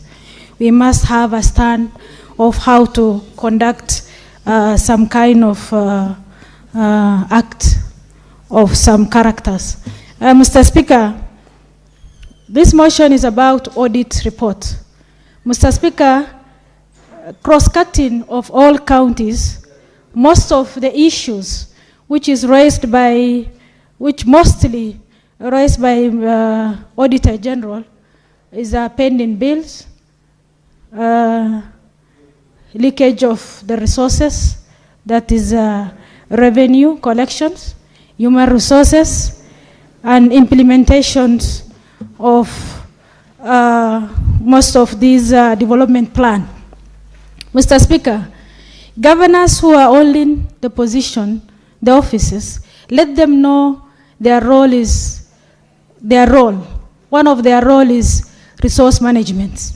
Mr. Speaker, if you hold the positions and if you are not willing to be accountable for whatever resource which has been directed to the counties, Mr. Speaker, the easiest way is to resign, so that at least there's no accountability if you resign. Mr. Speaker, when it comes to the pending bill, Mr. Speaker, I wonder where this issue of counting pending bills normally come from. Mr. Speaker, why am I saying that? Because when we are dispatching the contracts or whatever, they normally do with budgets, Mr. Speaker. And when Treasury also dispersing the fund, they disperse as per the request of the county. And the county normally requests as per the budgets they have planned for, Mr. Speaker. If at all they request us by the plan, then what is this figure of billions of money of pending bills? To my idea, Mr. Speaker, this pending bill mostly come when the governors normally give out the contracts without the budgets. It is not included in the budget, but they give out the projects.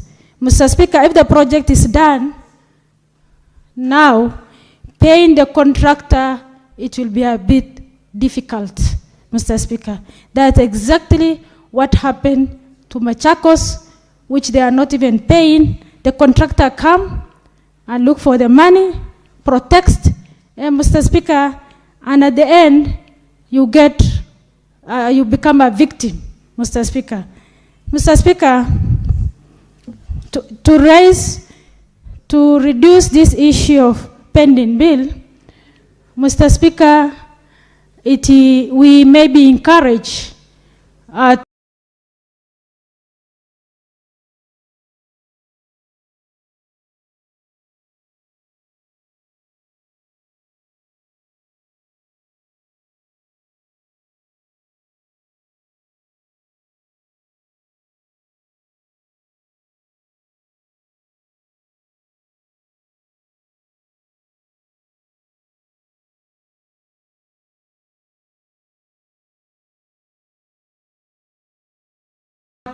cutting at the source means the Treasury deducts the money and the way KRA do to be deducted at the source and the rest to be dispersed to the county so that this pending bill issue will be disposed.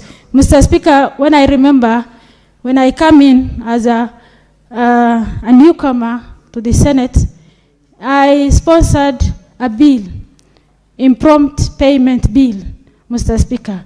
This House killed. If that bill has been passed, Mr. Speaker, the issue of pending bill will have been sorted out. Mr. Speaker, the revenue collections. Mr. Speaker, I am a vice chair of health. Mr. Speaker, health, we went to almost 28 counties. We realize the health sector is 90% contributing the revenue collection of the county through FIF.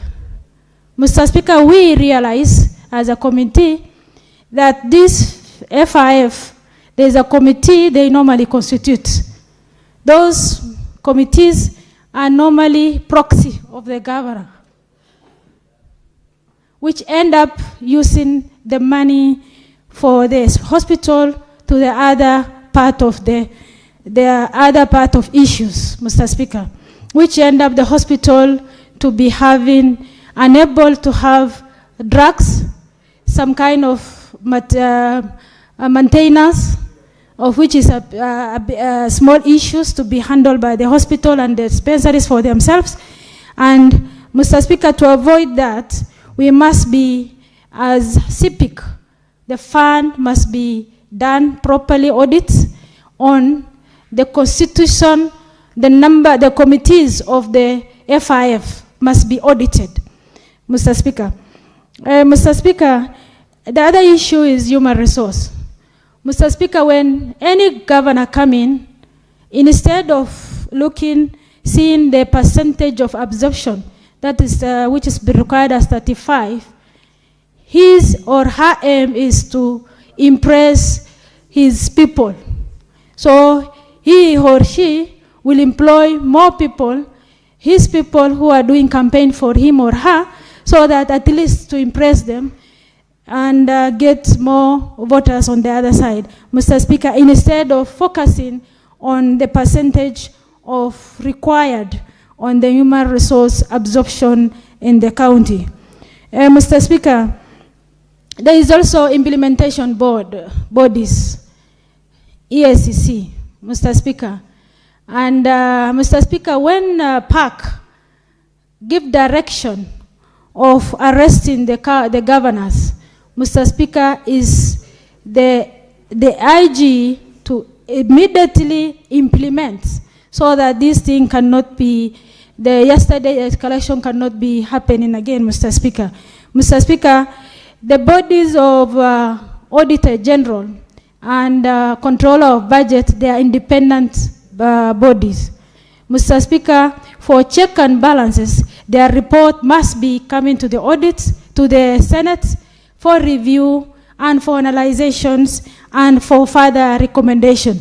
That is exactly what senators have done, and that is what the senators has recommended, and this is one of the motions which require our implementation. Mr. Speaker, my biggest issue is implementation of the recommendations of all our report which has been tabled here. Mr. Speaker, nobody follows up, and if we follow up, there is nothing has been done. Most of report which has been tabled here, Mr. Speaker, we need implementation committee so that they can follow up for implementations, Mr. Speaker. Mr. Speaker, on the amendment of this motion, Mr. Speaker, the two committees done their part. The report is owned by the Senate now. Now it is the higher chance of the Senate to do a further investigation by ad hoc committees of 15 committees, from 15 members, Mr. Speaker. Not preferably from the member of the two committees. It must be selected within so that at least the fair hearing of the governors can be done. Mr. Speaker, with those all remarks, I support and I recommend, Mr. Speaker, the implementation committee to be done so that the implementation of the recommendation must be implemented quickly. Thank you. Thank you, Senator Omar. Honorable Senators, you know what we are now debating is the amendment to the original motion. So even as you contribute, I would like to ask that you also restrict yourself to the position whether you agree with the amendment to create a 15-member ad hoc committee, as well as to give a timeline to that particular committee of 90 days to give a final report to this House, as you delve into the main motion that was moved yesterday, these proposals to amend with regards to two items on the motion, ad hoc committee and a period of 90 days. So, Senator Kamau. Asante sana Mheshimiwa Spika. Mheshimiwa Spika, nataka nichukue hiyo nafasi niweze kushukuru kamati ambayo kushukuru Mheshimiwa Senator wa kutoka Narok ambaye ameleta mswada huu. Mheshimiwa Spika, nataka nichukue hii fursa niseme kwamba nimefurahishwa sana na mswada huu ambao umeletwa na Mheshimiwa Senator Ledama Olekina, na nataka niunge mapendekezo ambayo yameletwa katika bunge hili, na niseme kwamba naunga mkono, na nasema ya kwamba ninaunga mkono kwa sababu ya mambo yafuatayo. Mheshimiwa Spika, tumekuwa na matatizo katika governors ambao wamekuwa wakija katika komiti zetu za uhasibu, na nataka niseme ya kwamba kamati ya Public Accounts Committee imefanya kazi yake vizuri, kamati ambayo inaongozwa na Mheshimiwa Kajwang na pia kamati ambayo inaongozwa na Mheshimiwa Usosi wamefanya kazi ya busara na kazi mzuri. Na nataka pia nipongeze wanakamati wote ambao wamekuwa katika hizo kamati, akiwemo Senator rafiki yangu Senator Cherargei, ambaye pia amekuwa katika mstari wa kwanza kukashifiwa na magavana na kuambiwa kwamba anafanya kazi ya kuwaitisha senti, na mimi kama vile ninavyomuelewa ni kwamba hawezi kuhusika katika mpango hiyo. Nataka nishukuru pia Senator ambayo ni Senator wa Nairobi. Senator Kamau, just hold. What's your point of order, Senator Joyce Korir?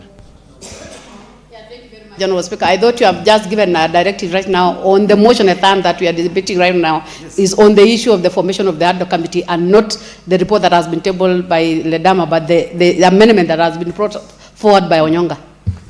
Very well, Senator Kamau, I give the directive. Thank you. Confine yourself. Asante sana Mheshimiwa Speaker. Ninasema tu jambo moja. Yeye anasema moja na mimi nasema ingine. Sote tuko katika mstari mmoja. Nataka niseme hivi kwamba Mheshimiwa Speaker, hizo kamati mbili zimefanya kazi yake mzuri, na nataka niwashukuru na niseme ya kwamba ninaunga mkono mapendekezo ambayo sahihi yameweza kuletwa na yameletwa na Senator Onyonka ya kwamba tutengeneze kamati ya senators 15 ambao watakao husika katika kufanya ama kufuatilia mambo ambayo sahihi yamefanywa vizuri sana na hizo kamati mbili ambazo zimefanya kazi yake mzuri kabisa. Mheshimiwa Speaker, hizi kamati ama hiyo jopo ambalo litatengenezwa la senators 15 litaweza kusaidia sana katika mambo ya kufuatilia mambo ambayo ni muhimu sana katika gatuzi zetu 47. Mheshimiwa Speaker, nataka niseme ya kwamba kama miezi kadhaa imepita, gavana wa kaunti ya Lamu aliweza kufika katika kamati ya uhasibu, na alikuwa ameweza kuletwa kwa sababu ya mambo ambayo alikuwa amefanya kinyume na sheria. Mheshimiwa Speaker, kuna zaidi ya shilingi milioni 795 ambazo zilikuwa zimepotea, hazijulikani ziko wapi, na akapatiwa masharti na ile committee ya kwamba aweze kuja baada ya kama mwezi mmoja aeleze. Na mpaka sasa Mheshimiwa Speaker, gavana huyo hajawahi kuja katika kamati hiyo aeleze hizo pesa zilienda wapi. Na Mheshimiwa Speaker, nataka niseme ya kwamba Lamu ni kati ya kaunti ambazo zinapokea pesa chache kabisa katika jamhuri yetu ya Kenya. Na inasikitisha sana kuona kwamba gavana ambaye anafaa kuchukua hatua ya kufanya kazi ile ambayo inastahili, kuweza kuona kwamba ile pesa ambayo hata kama ni ndongo ama kama hazitoshi zimeweza kufanywa ama kusaidia wananchi wa kaunti ya Lamu, unakuta yeye ndiye ako katika mstari wa kwanza kuharibu zile pesa. Na mimi nasema hivi kwa sababu niko na uhakika kuna mambo ambayo yamefanya ama kuna mhasibu ambaye ameweza kufanya mahesabu na kusema ya kwamba pesa takriban zaidi ya shilingi milioni 795 zimeweza kuvujwa ama kutumika vibaya. So ni wajibu wa governor akuje aeleze. Na ndipo sasa inataka kuunga mkono hilo jombo ambalo litakalo maundwa katika bunge hii katika siku 90. Jambo la kwanza ningependa hiyo kamati ifanye ni kufuatilia hizi pesa za Lamu, zaidi ya shilingi milioni 795 ambazo zimefujwa na hazikutumika vile ambavyo vinavyostahili. Hiyo kamati iweze kuanzisha jambo hilo liwe la kwanza la kufuata hizo pesa, ili zile pesa ziweze kuingia katika mipango ya kusaidia wananchi wa kaunti ya Lamu. Mheshimiwa Speaker, kaunti ya Lamu kama vile nimesema inapokea pesa kidogo kabisa. Juzi mhasibu wa mahesabu ameweza kutoa report na kusema kwamba gavana wa kaunti ya Lamu anajipatia shilingi milioni 1.5 za pesa za kununua nyama ya gavana, nyama ambayo gavana anakula. Sasa unashindwa kwani yako na tumbo kiasi gani gavana huyu? Mheshimiwa Spika, ni jambo ambalo linahuzunisha zaidi. Anatenga zaidi ya shilingi milioni 1,600,000 ati ananunua kuku. Na ili hali kuna watoto katika ward kama ya Basuba wanaenda shuleni, watoto wa chekechea, hakuna hata uji wanapata katika ile shule. Mheshimiwa Spika, ni jambo la kuhuzunisha sana na kuona kwamba huyu gavana anatumia pesa za ugatuzi vibaya. Sisi katika bunge hili tumepewa mamlaka na katiba kifungu cha 96 ya kwamba tuweze kulinda gatuzi zetu na serikali zake. Na Mheshimiwa Spika, unakuta gavana huyu anafuja pesa kiholela, na akiletwa katika kamati ya uhasibu anachukulia tu mambo hivi hivi kirahisi rahisi, na anaenda scot free, anakuwa sasa hakuna mtu anaweza kumuuliza swali. Na umeona pia juzi ameitwa katika kamati hiyo, pia ndiye kati ya wale magavana ambao walichana mbuga kupotea wasije katika kamati ya uhasibu kujibu maswali. Mimi nataka niseme kwamba naunga mkono kwamba magavana waweze pia kuja katika bunge hili la Senate pia kujibu maswali, ili ulimwengu mzima uweze kuwaona vile ambavyo wanavyofuja pesa ambazo zinafaa kusaidia wananchi wetu. Mheshimiwa Spika, kuna mambo ambayo nimetaka kusema kwamba yanahuzunisha sana, na mambo haya yanaweza kuchukuliwa kwa uzito kabisa na kamati ambayo itatengenezwa watu 15, ili gavana atakaye pia kaidi kamati hiyo ambayo tutakayounda baada ya siku 90 kuanzia sasa, ile kamati hiyo imepewa uwezo ya kwenda katika kitengo cha anti-corruption na kuripoti yule gavana aweze kuchukuliwa hatua na hatimaye kuwekwa jela kwa sababu ya ufujaji wa pesa za kaunti. Mheshimiwa Spika, Lamu ni kaunti ambayo inapokea pesa kidogo, lakini saa hii juzi mhasibu wa mahesabu ameweza kutoa report na akasema kwamba Lamu inatumia 3% peke yake katika pesa za maendeleo katika kaunti ya Lamu. Pesa hizi zingine zote zinafujwa. Na Mheshimiwa Spika, mimi kama senator wa kaunti ya Lamu nikiongea mambo hayo, gavana anaanza kuenda kufanya mobilization huko kwa ground na kuambia wananchi kwamba senator ananiingilia kwa njia ambayo haistahili, na hatimaye juzi pia amekimbilia kotini. Mheshimiwa Spika, ni jambo ambalo linahuzunisha sana, kwa sababu mimi ninafuatilia pesa za wananchi wa kaunti ya Lamu vile ambavyo wanaweza kusaidika kutokana na pesa ambayo mimi natoa hapa katika Senate hii ama naizitoa katika serikali kuu kuzipeleka katika kaunti ya Lamu zikaweza kufanyia wananchi wa Lamu kazi. Na Mheshimiwa Spika, hiyo inaonesha kwamba sio Lamu peke yake. Hii shida iko katika gatuzi zetu zote 47.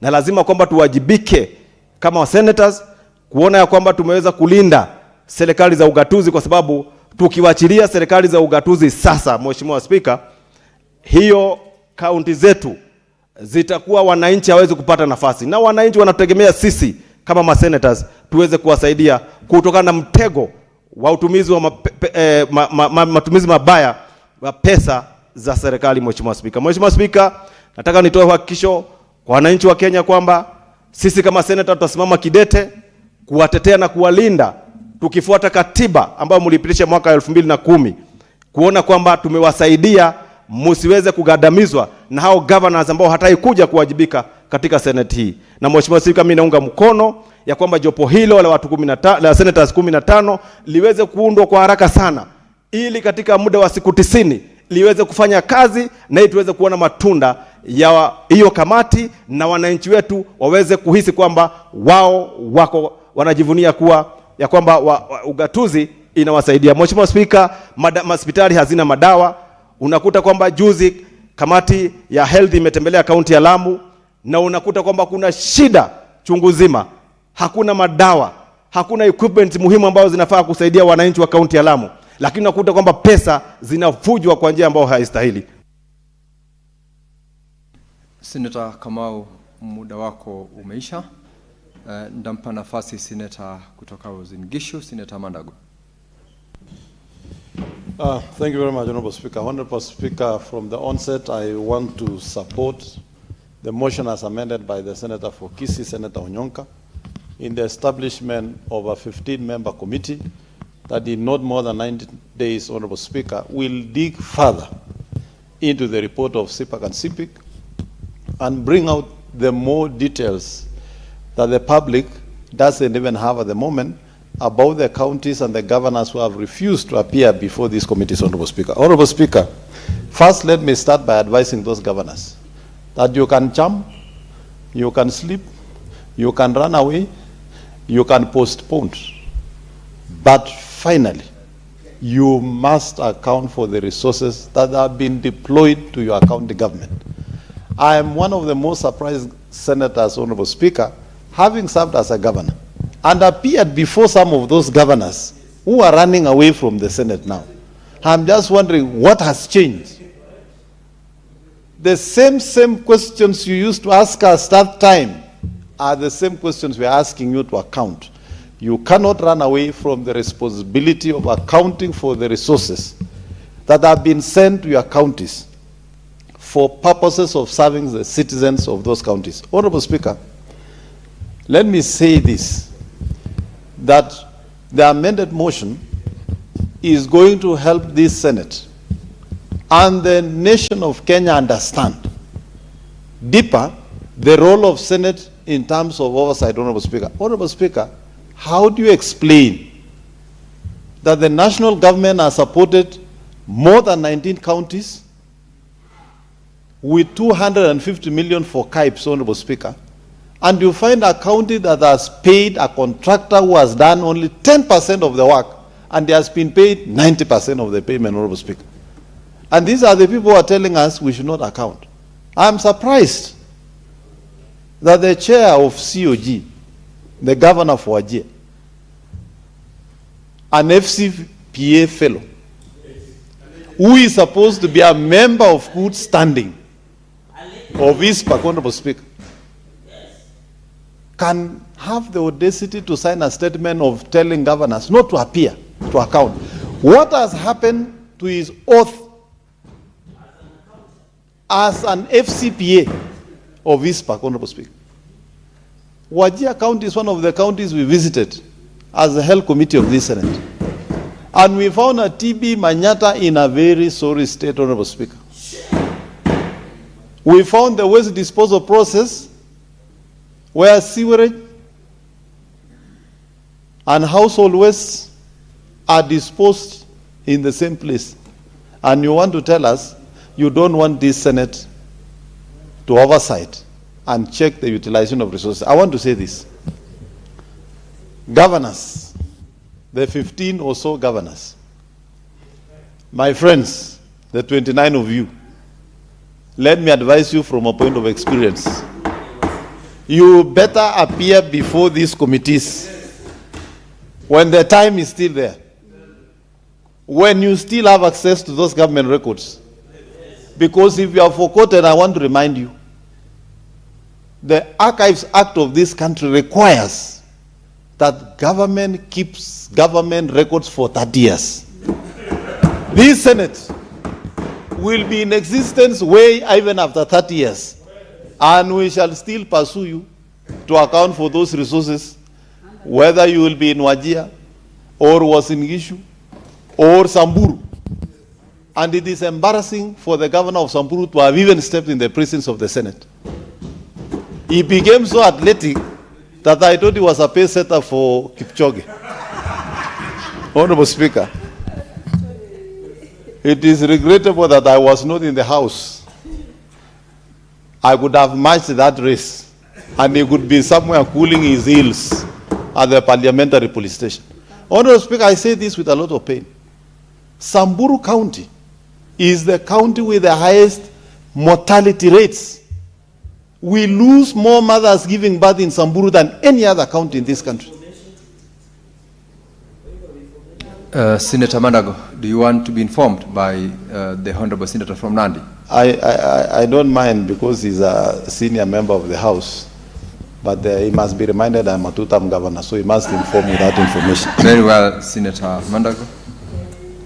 Mr. Speaker, sir, Senator Mandago today is on fire. I just wanted to add that under the Constitution itself, to inform Senator Mandago, that under Article 226 on accounts and audit of public entities, Article 2265, if the holder of a public office, including a political office, directs or approves the use of public funds contrary to the law or instructions, the person is liable for any loss arising from that use and shall make good the loss, whether the person remains the holder of the office or not. Senator Mandago, thank you very much. You are informed, Yes, and that is a constitutional provision. Thank you very much, Honorable Speaker. And I therefore, I was just advising those governors that they are better off making their way to the Senate, responding to the questions that are being asked, and they should not get agitated. If you know how you spend the money, if you know the services you have rendered, what is so difficult in facing a committee and explaining? While you are backed up with a whole technical team from the Department of Finance and the county executives of the respective counties, Honorable Speaker. Honorable Speaker, accountability is not optional. We are asking the governors to appear before the Senate and account for the resources. And particularly, I'm very particular with those who are senators in this house, and we appeared before them. They should be the first ones to be here to account for those resources, Honorable Speaker. Honorable Speaker, the amended motion that I support that this committee be given 90 days. We would expect that those governors, although I didn't agree with the committee of CPAC in giving an extension to some governors who didn't appear because of writing one or two flimsy letters, Honorable Speaker, but since the decision has been made, that those must appear, those books, reports must be scrutinized, and this motion gives this House more time to even peruse those reports in depth so that the citizens of this country can understand that the resources the Senate has given to these counties have not been properly utilized. Honorable Speaker, I noted with a lot of concern the reports from the Controller of Budget. I have seen the Controller of Budget periodically and a number of times, more often, give us the status of debts in national government, Honorable Speaker. But we don't get an equal coverage of the debts and pending bills we have in our counties, Honorable Speaker. Honorable Speaker, in my own county, I was surprised that they passed on a supplementary budget with a pending bill of 4.5 billion, Honorable Speaker. Honorable Speaker, from the start of this session of this House, this Honorable House has sent to us in Gishu County more than 45 billion Kenya shillings. How then, in a period of 3 years, incur a pending bill of 4.5 billion, Honorable Speaker? Honorable Speaker, in my own county, just in a month ago, there was fanfare in the launch of road maintenance using National Youth Service equipment, Honorable Speaker. 2 days ago, those NYS equipment have packed their things and they are back to NYS. They are now instructing contractors to do the roads before doing the proper procurement. What was the reason of bringing in NYS? Why has NYS left before completion of the work? And when we want to ask for accountability of these things, governors want to run around crying, making noise, and trying to portray senators in a manner that we are attacking governors. We are not. We are only performing our duties. Honorable Speaker, I would like the Controller of Budget, because the law is very clear that pending bills are a first charge in the next budget.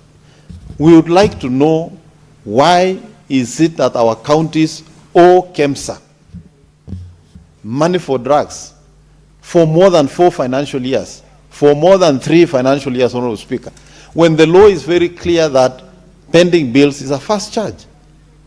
We would like to know why the Controller of Budget approves a supplementary budget that removes money from an ongoing project, Honorable Speaker, The project becomes a stalled project, then create pending bills, and the Controller of Budget continues to approve funds for those counties. We would like to know from the Controller of Budget, how comes counties make requisition, the funds are released for specific suppliers, those suppliers are not paid, suppliers whose payments have not been verified and approved by the Controller of Budget are paid, the Controller of Budget continues to approve funds for those counties, Honorable Speaker. Honorable Speaker, we also expect the Controller of Budget to be as firm as she is with the national government, Honorable Speaker, so that the resources we send, even as we say national government has borrowed money, debts, county governments are the most lucky institutions, Honorable Speaker, because they don't have to take any loans. They get all their disbursement cash money. They don't have to wait. So we expect an equal measure in terms of ensuring that the resources are being approved and prudently utilized. Honorable Speaker, finally, I would want to say that the committee that is going to be established, the 15-member committee, Honorable Speaker,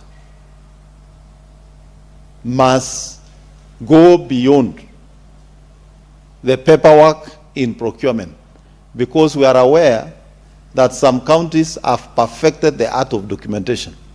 But when you move to the ground to actually check on the progress of the projects, there is discrepancy in what has been paid for, what has been declared, and the level of progress of the projects in the ground, Honorable Speaker. So we would also expect this committee to move around the sampled counties and get an accurate report, Honorable Speaker, and make sure that the Senator Mandago, your time is up. Senator Olekina. Thank you, Mr. Speaker. Mr. Speaker, I rise to support the amendment of the motion, and specifically for the following reasons. I think it is common knowledge that the work of each committee is to ensure that they carry out their task as per our standing orders.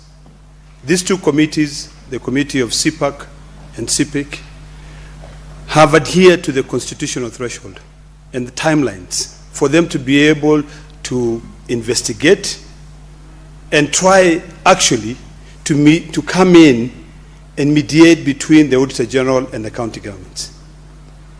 These governors had an opportunity. They had a big opportunity to be able to go there and say, when we were asked, or when we were given our draft management letter, and we were given 2 weeks, we responded to the Auditor General, and they provide the evidence of having communicated with the Auditor General before the Auditor General finally rendered her opinion. But what did they do? They decided to boycott because of pride. Senator Kajwang and Senator Otsoti's committee went ahead and tabled a report. And the earlier motion, which I drafted, saw it fit for that committee to continue implementing, because we do not have an implementation committee. But because every other senator said, now that this report belongs to the House, why don't we add another layer of oversight?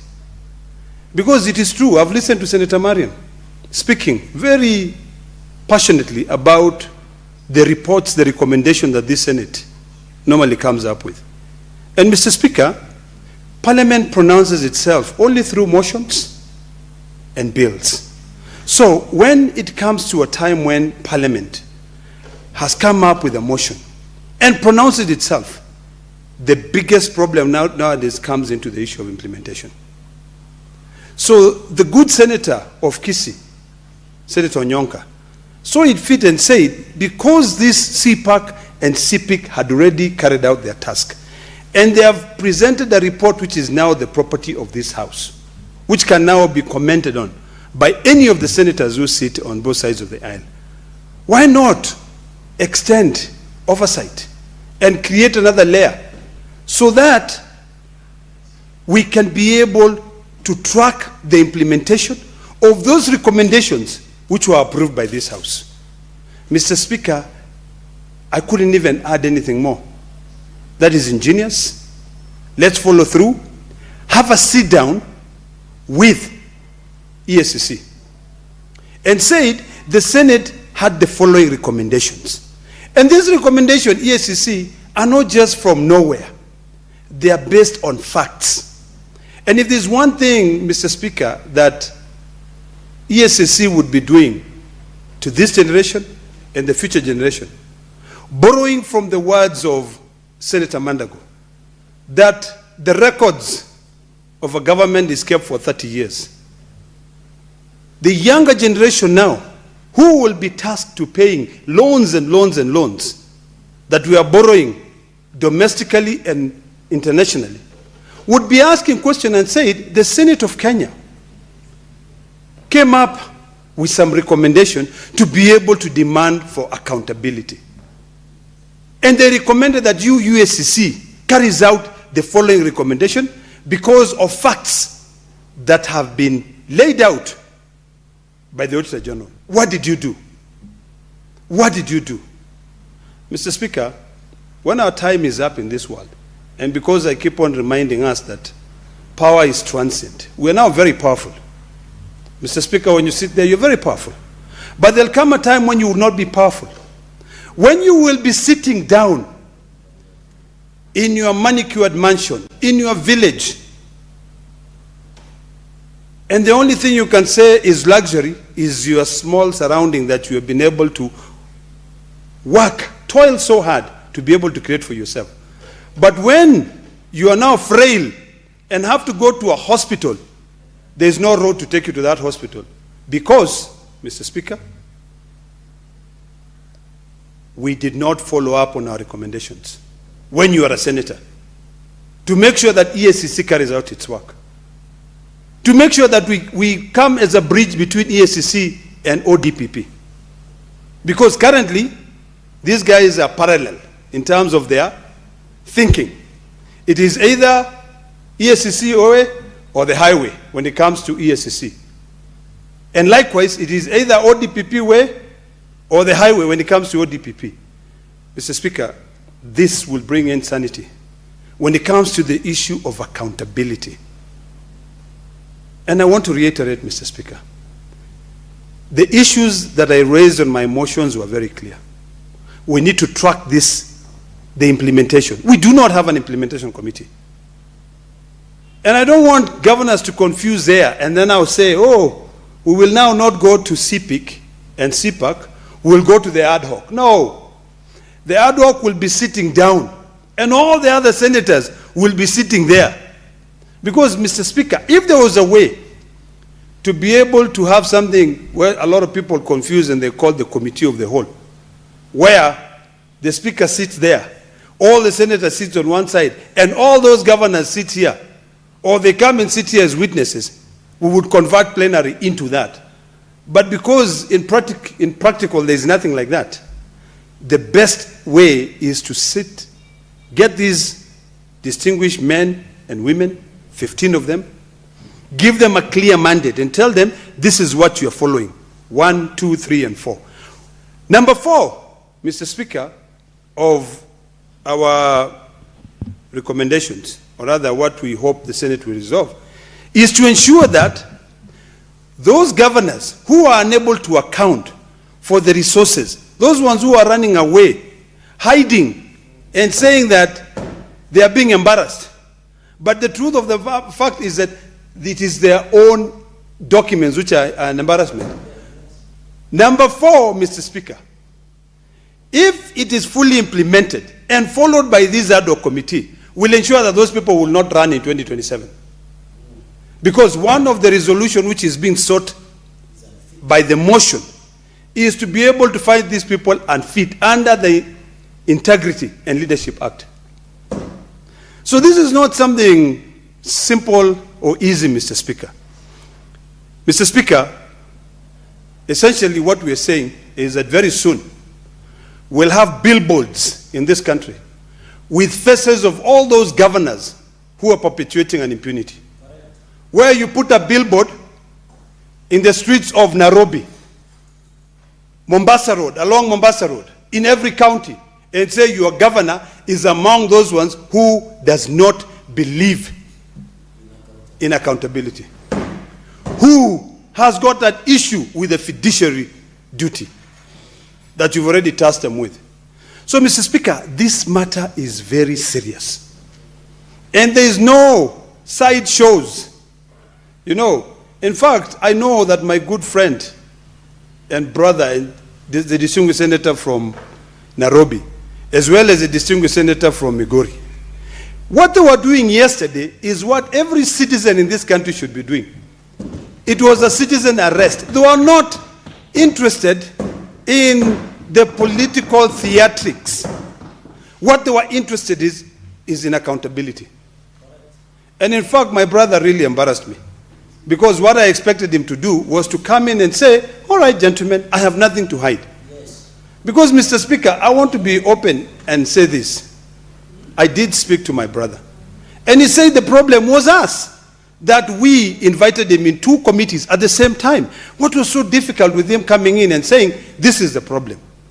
So, Mr. Speaker, because I see my time is up, and I want my brothers to be able to comment, I support the amended version of my motion. Thank you, Mr. Speaker.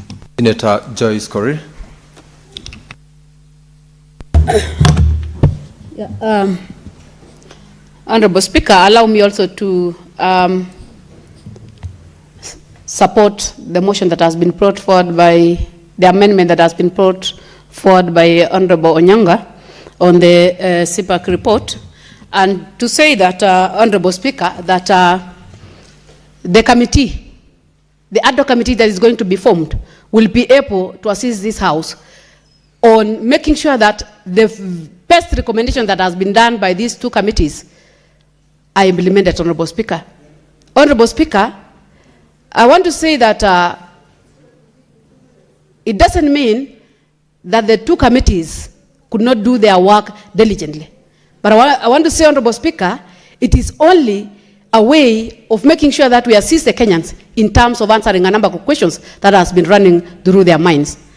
By so saying, Honorable Speaker, I want to say that there are a number of issues that has been raised by the report, by the auditor. These issues that has been raised, Honorable Speaker, are issues that need answers. Remember, Honorable Speaker, there are a number of questions and a number of recommendations that have been made in the floor of this House. The latest being the deadline that was made by this House, I think it was brought by Honorable Ledama, on making sure that the counties clear their pending bills. But as we speak now, within the document that we have now, the pending bills keep increasing, meaning they don't adhere to the resolutions of this House. And the only person to do that is the implementation committee that is going to assist us in making sure that they follow to the letter whatever this House recommends and whatever the findings that has been done by other key stakeholders, Honorable Speaker. Honorable Speaker, it looks funny when you see the governors fighting the Senate, the same House that they are relying in terms of making sure that they release resources to the county governments. Honorable Speaker, it doesn't make logic when you see the Honorable Speaker going to the presser to fight with the senators, to speak issues that are not issues that the Kenyans are not ready to hear. I would want to see them going to the presser to challenge the Auditor General's report. Let them tell the Kenyans that these monies that the Auditor General has raised in each and every county is false. Let them challenge the Auditor General with facts. Because the issues that we are raising here, Honorable Speaker, I have said not once, it has been said by these honorable colleagues, that, and I want to thank Honorable Mandago, because he was once a governor. I also want to thank Honorable Roba, because he was once a governor. And he understands that we must use or do our work diligently and also observe the Chapter 6 of the Constitution. That is the responsibility of every leader. A number of Kenyans are only looking at the national government projects, not bearing in mind that the county government came in place to make sure that the resources are getting, or the services that the residents want, are able to be implemented within their regions, Honorable Speaker. So I want to say that I would want to challenge the governors. I want to see them going to the press, telling us the wheelbarrow that they purchased was not costing this. I want to see them telling the country that the supplements that they were talking of having purchased to give some animals are not true. These are some of the things that we want to see. I want to see them arguing on the projects that are lying within the various wards, Honorable Speaker, with the resources that have been put. And it has never been completed, Honorable Speaker. Because at the end of the day, we have to allow every arm of this government to play their role. We want the governors to allow the senators to do their oversight.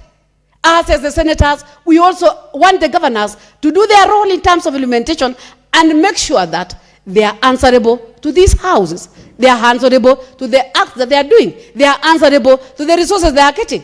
That is the only way out, Honorable Speaker, that we are going to clear this. And I also want to challenge the members of the public. That is the high time for them also to highlight within their villages. We have the chances who are fighting day in, day out to make sure that the country move forward. This country we have been talking about Singapore. And we want to see the chances, posting a number of projects that are within their villages. Let them not just tell us who is going to be elected without telling us the projects or the amount that has gone to their villages. We need to see the monies that they have gone to their sub-locations. We need to see the monies that they have done projects within where they are coming from. These are some of the things that we need the agencies to tell us, to highlight, so that we can compare whether the Senate is doing the right thing or the wrong thing. Whether the governors are saying the right thing or the wrong thing. We need to play this game collectively, Honorable Speaker. So I just want to say that I want to support the committee. I want to ask the committee that once the committee is formed, let them move with speed to make sure that the answers that has been raised by the committee are brought forward, so that before we move forward in terms of giving them the next budget, they are able to answer the questions that have been raised by this committee fully, Honorable Speaker. Otherwise, I support the formation of the ad hoc committee. Thank you. Thank you, Senator Joyce. Now, Honorable Senators, I see Senator A.D. rising. Senator Cherargei has been seated. Senator Kia Omtata came in and has made a request to speak. Similarly, Professor Kamar has done it. When I give you the mic, be mindful of your colleagues so that they at least say something to the proposed amendments to the motion. Senator Okech.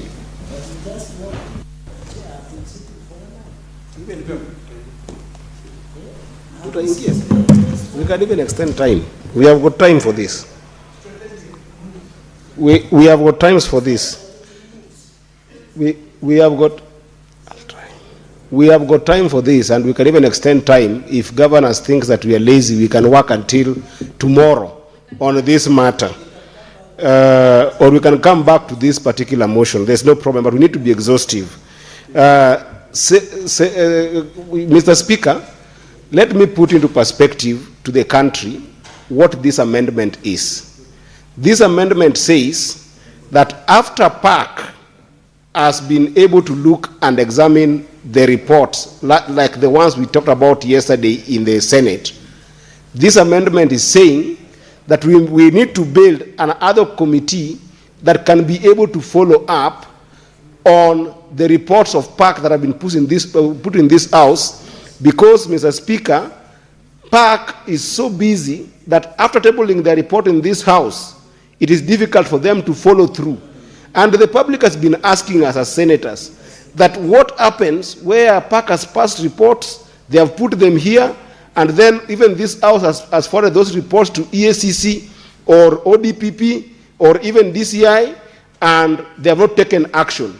That is why this amendment is very important. And Mr. Speaker, in this parliament, yesterday I was here telling you the rot that was going on in Migori County on the report of 2024-2025, which my governor, the governor of Migori County, had refused to come and answer to. Let me demonstrate again with the case of Migori County, why it is very important to have this ad hoc committee that can be able to follow the implementation on what PAC has been able to communicate on. Mr. Speaker, in 2023-2024 report, maybe my people don't know, but we handle reports here, Mr. Speaker, that had grievous faults on the side of the governor of Migori County. We passed that report here, and nobody has followed through, despite the fact that me as a senator of Migori had done my part, PAC had done their part on getting the rot in those reports, and the House had completed those reports. Nobody has followed up on them. Does the country know, Mr. Speaker, that in the 2023-2024 reports, this House found that Migori County in the Auditor General reports had paid 141 million shillings on temporary employees, people who are ghost workers that were not there, and we could not be able to approve any letters to these people. Does the country know, Mr. Speaker? Does the country know that Migori County in the 2023-2024, Mr. Speaker, this is unfair because it's a motion. Senator Eddy, we spoke about this. Your time is up. We will still speak to this. Take your seat, Senator Cherargei. Senator Eddy. Senator Eddy, take your seat, Senator Eddy. Cherargei, proceed. Thank you, Mr. Speaker. I want to comment on this amendment on the amended motion on the implementation of recommendation by the select committees on county public accounts. And I've seen the amendment, Mr. Speaker, sir, by the by Kisii Senator. Mr. Speaker, take your seat. The issue on this amendment, I want to start from the onset. The power of formation of the committees, Mr. Speaker, rests with the Senate. And committees we have in Parliament, Mr. Speaker, are not committees that are matanga committees or chama committees or pre-wedding committees or tea party committees, Mr. Speaker. The committees of the Parliament are constitutional, and that is why under Article 124 of the Constitution, the committees and standing orders is given opportunity, Mr. Speaker, on the issue of ensuring that it is anchored in law, Mr. Speaker. And that is why under Standing Order 197, the process of select of committees, and that is why I want to question whether the technicality or formation of these committees are right procedure was followed, Mr. Speaker. Because Standing Order 159 demands that, Mr. Speaker, that we must sit. I have given the basis. And that is why Council of Governors does not have any business to direct how committees are formed in this House, Mr. Speaker.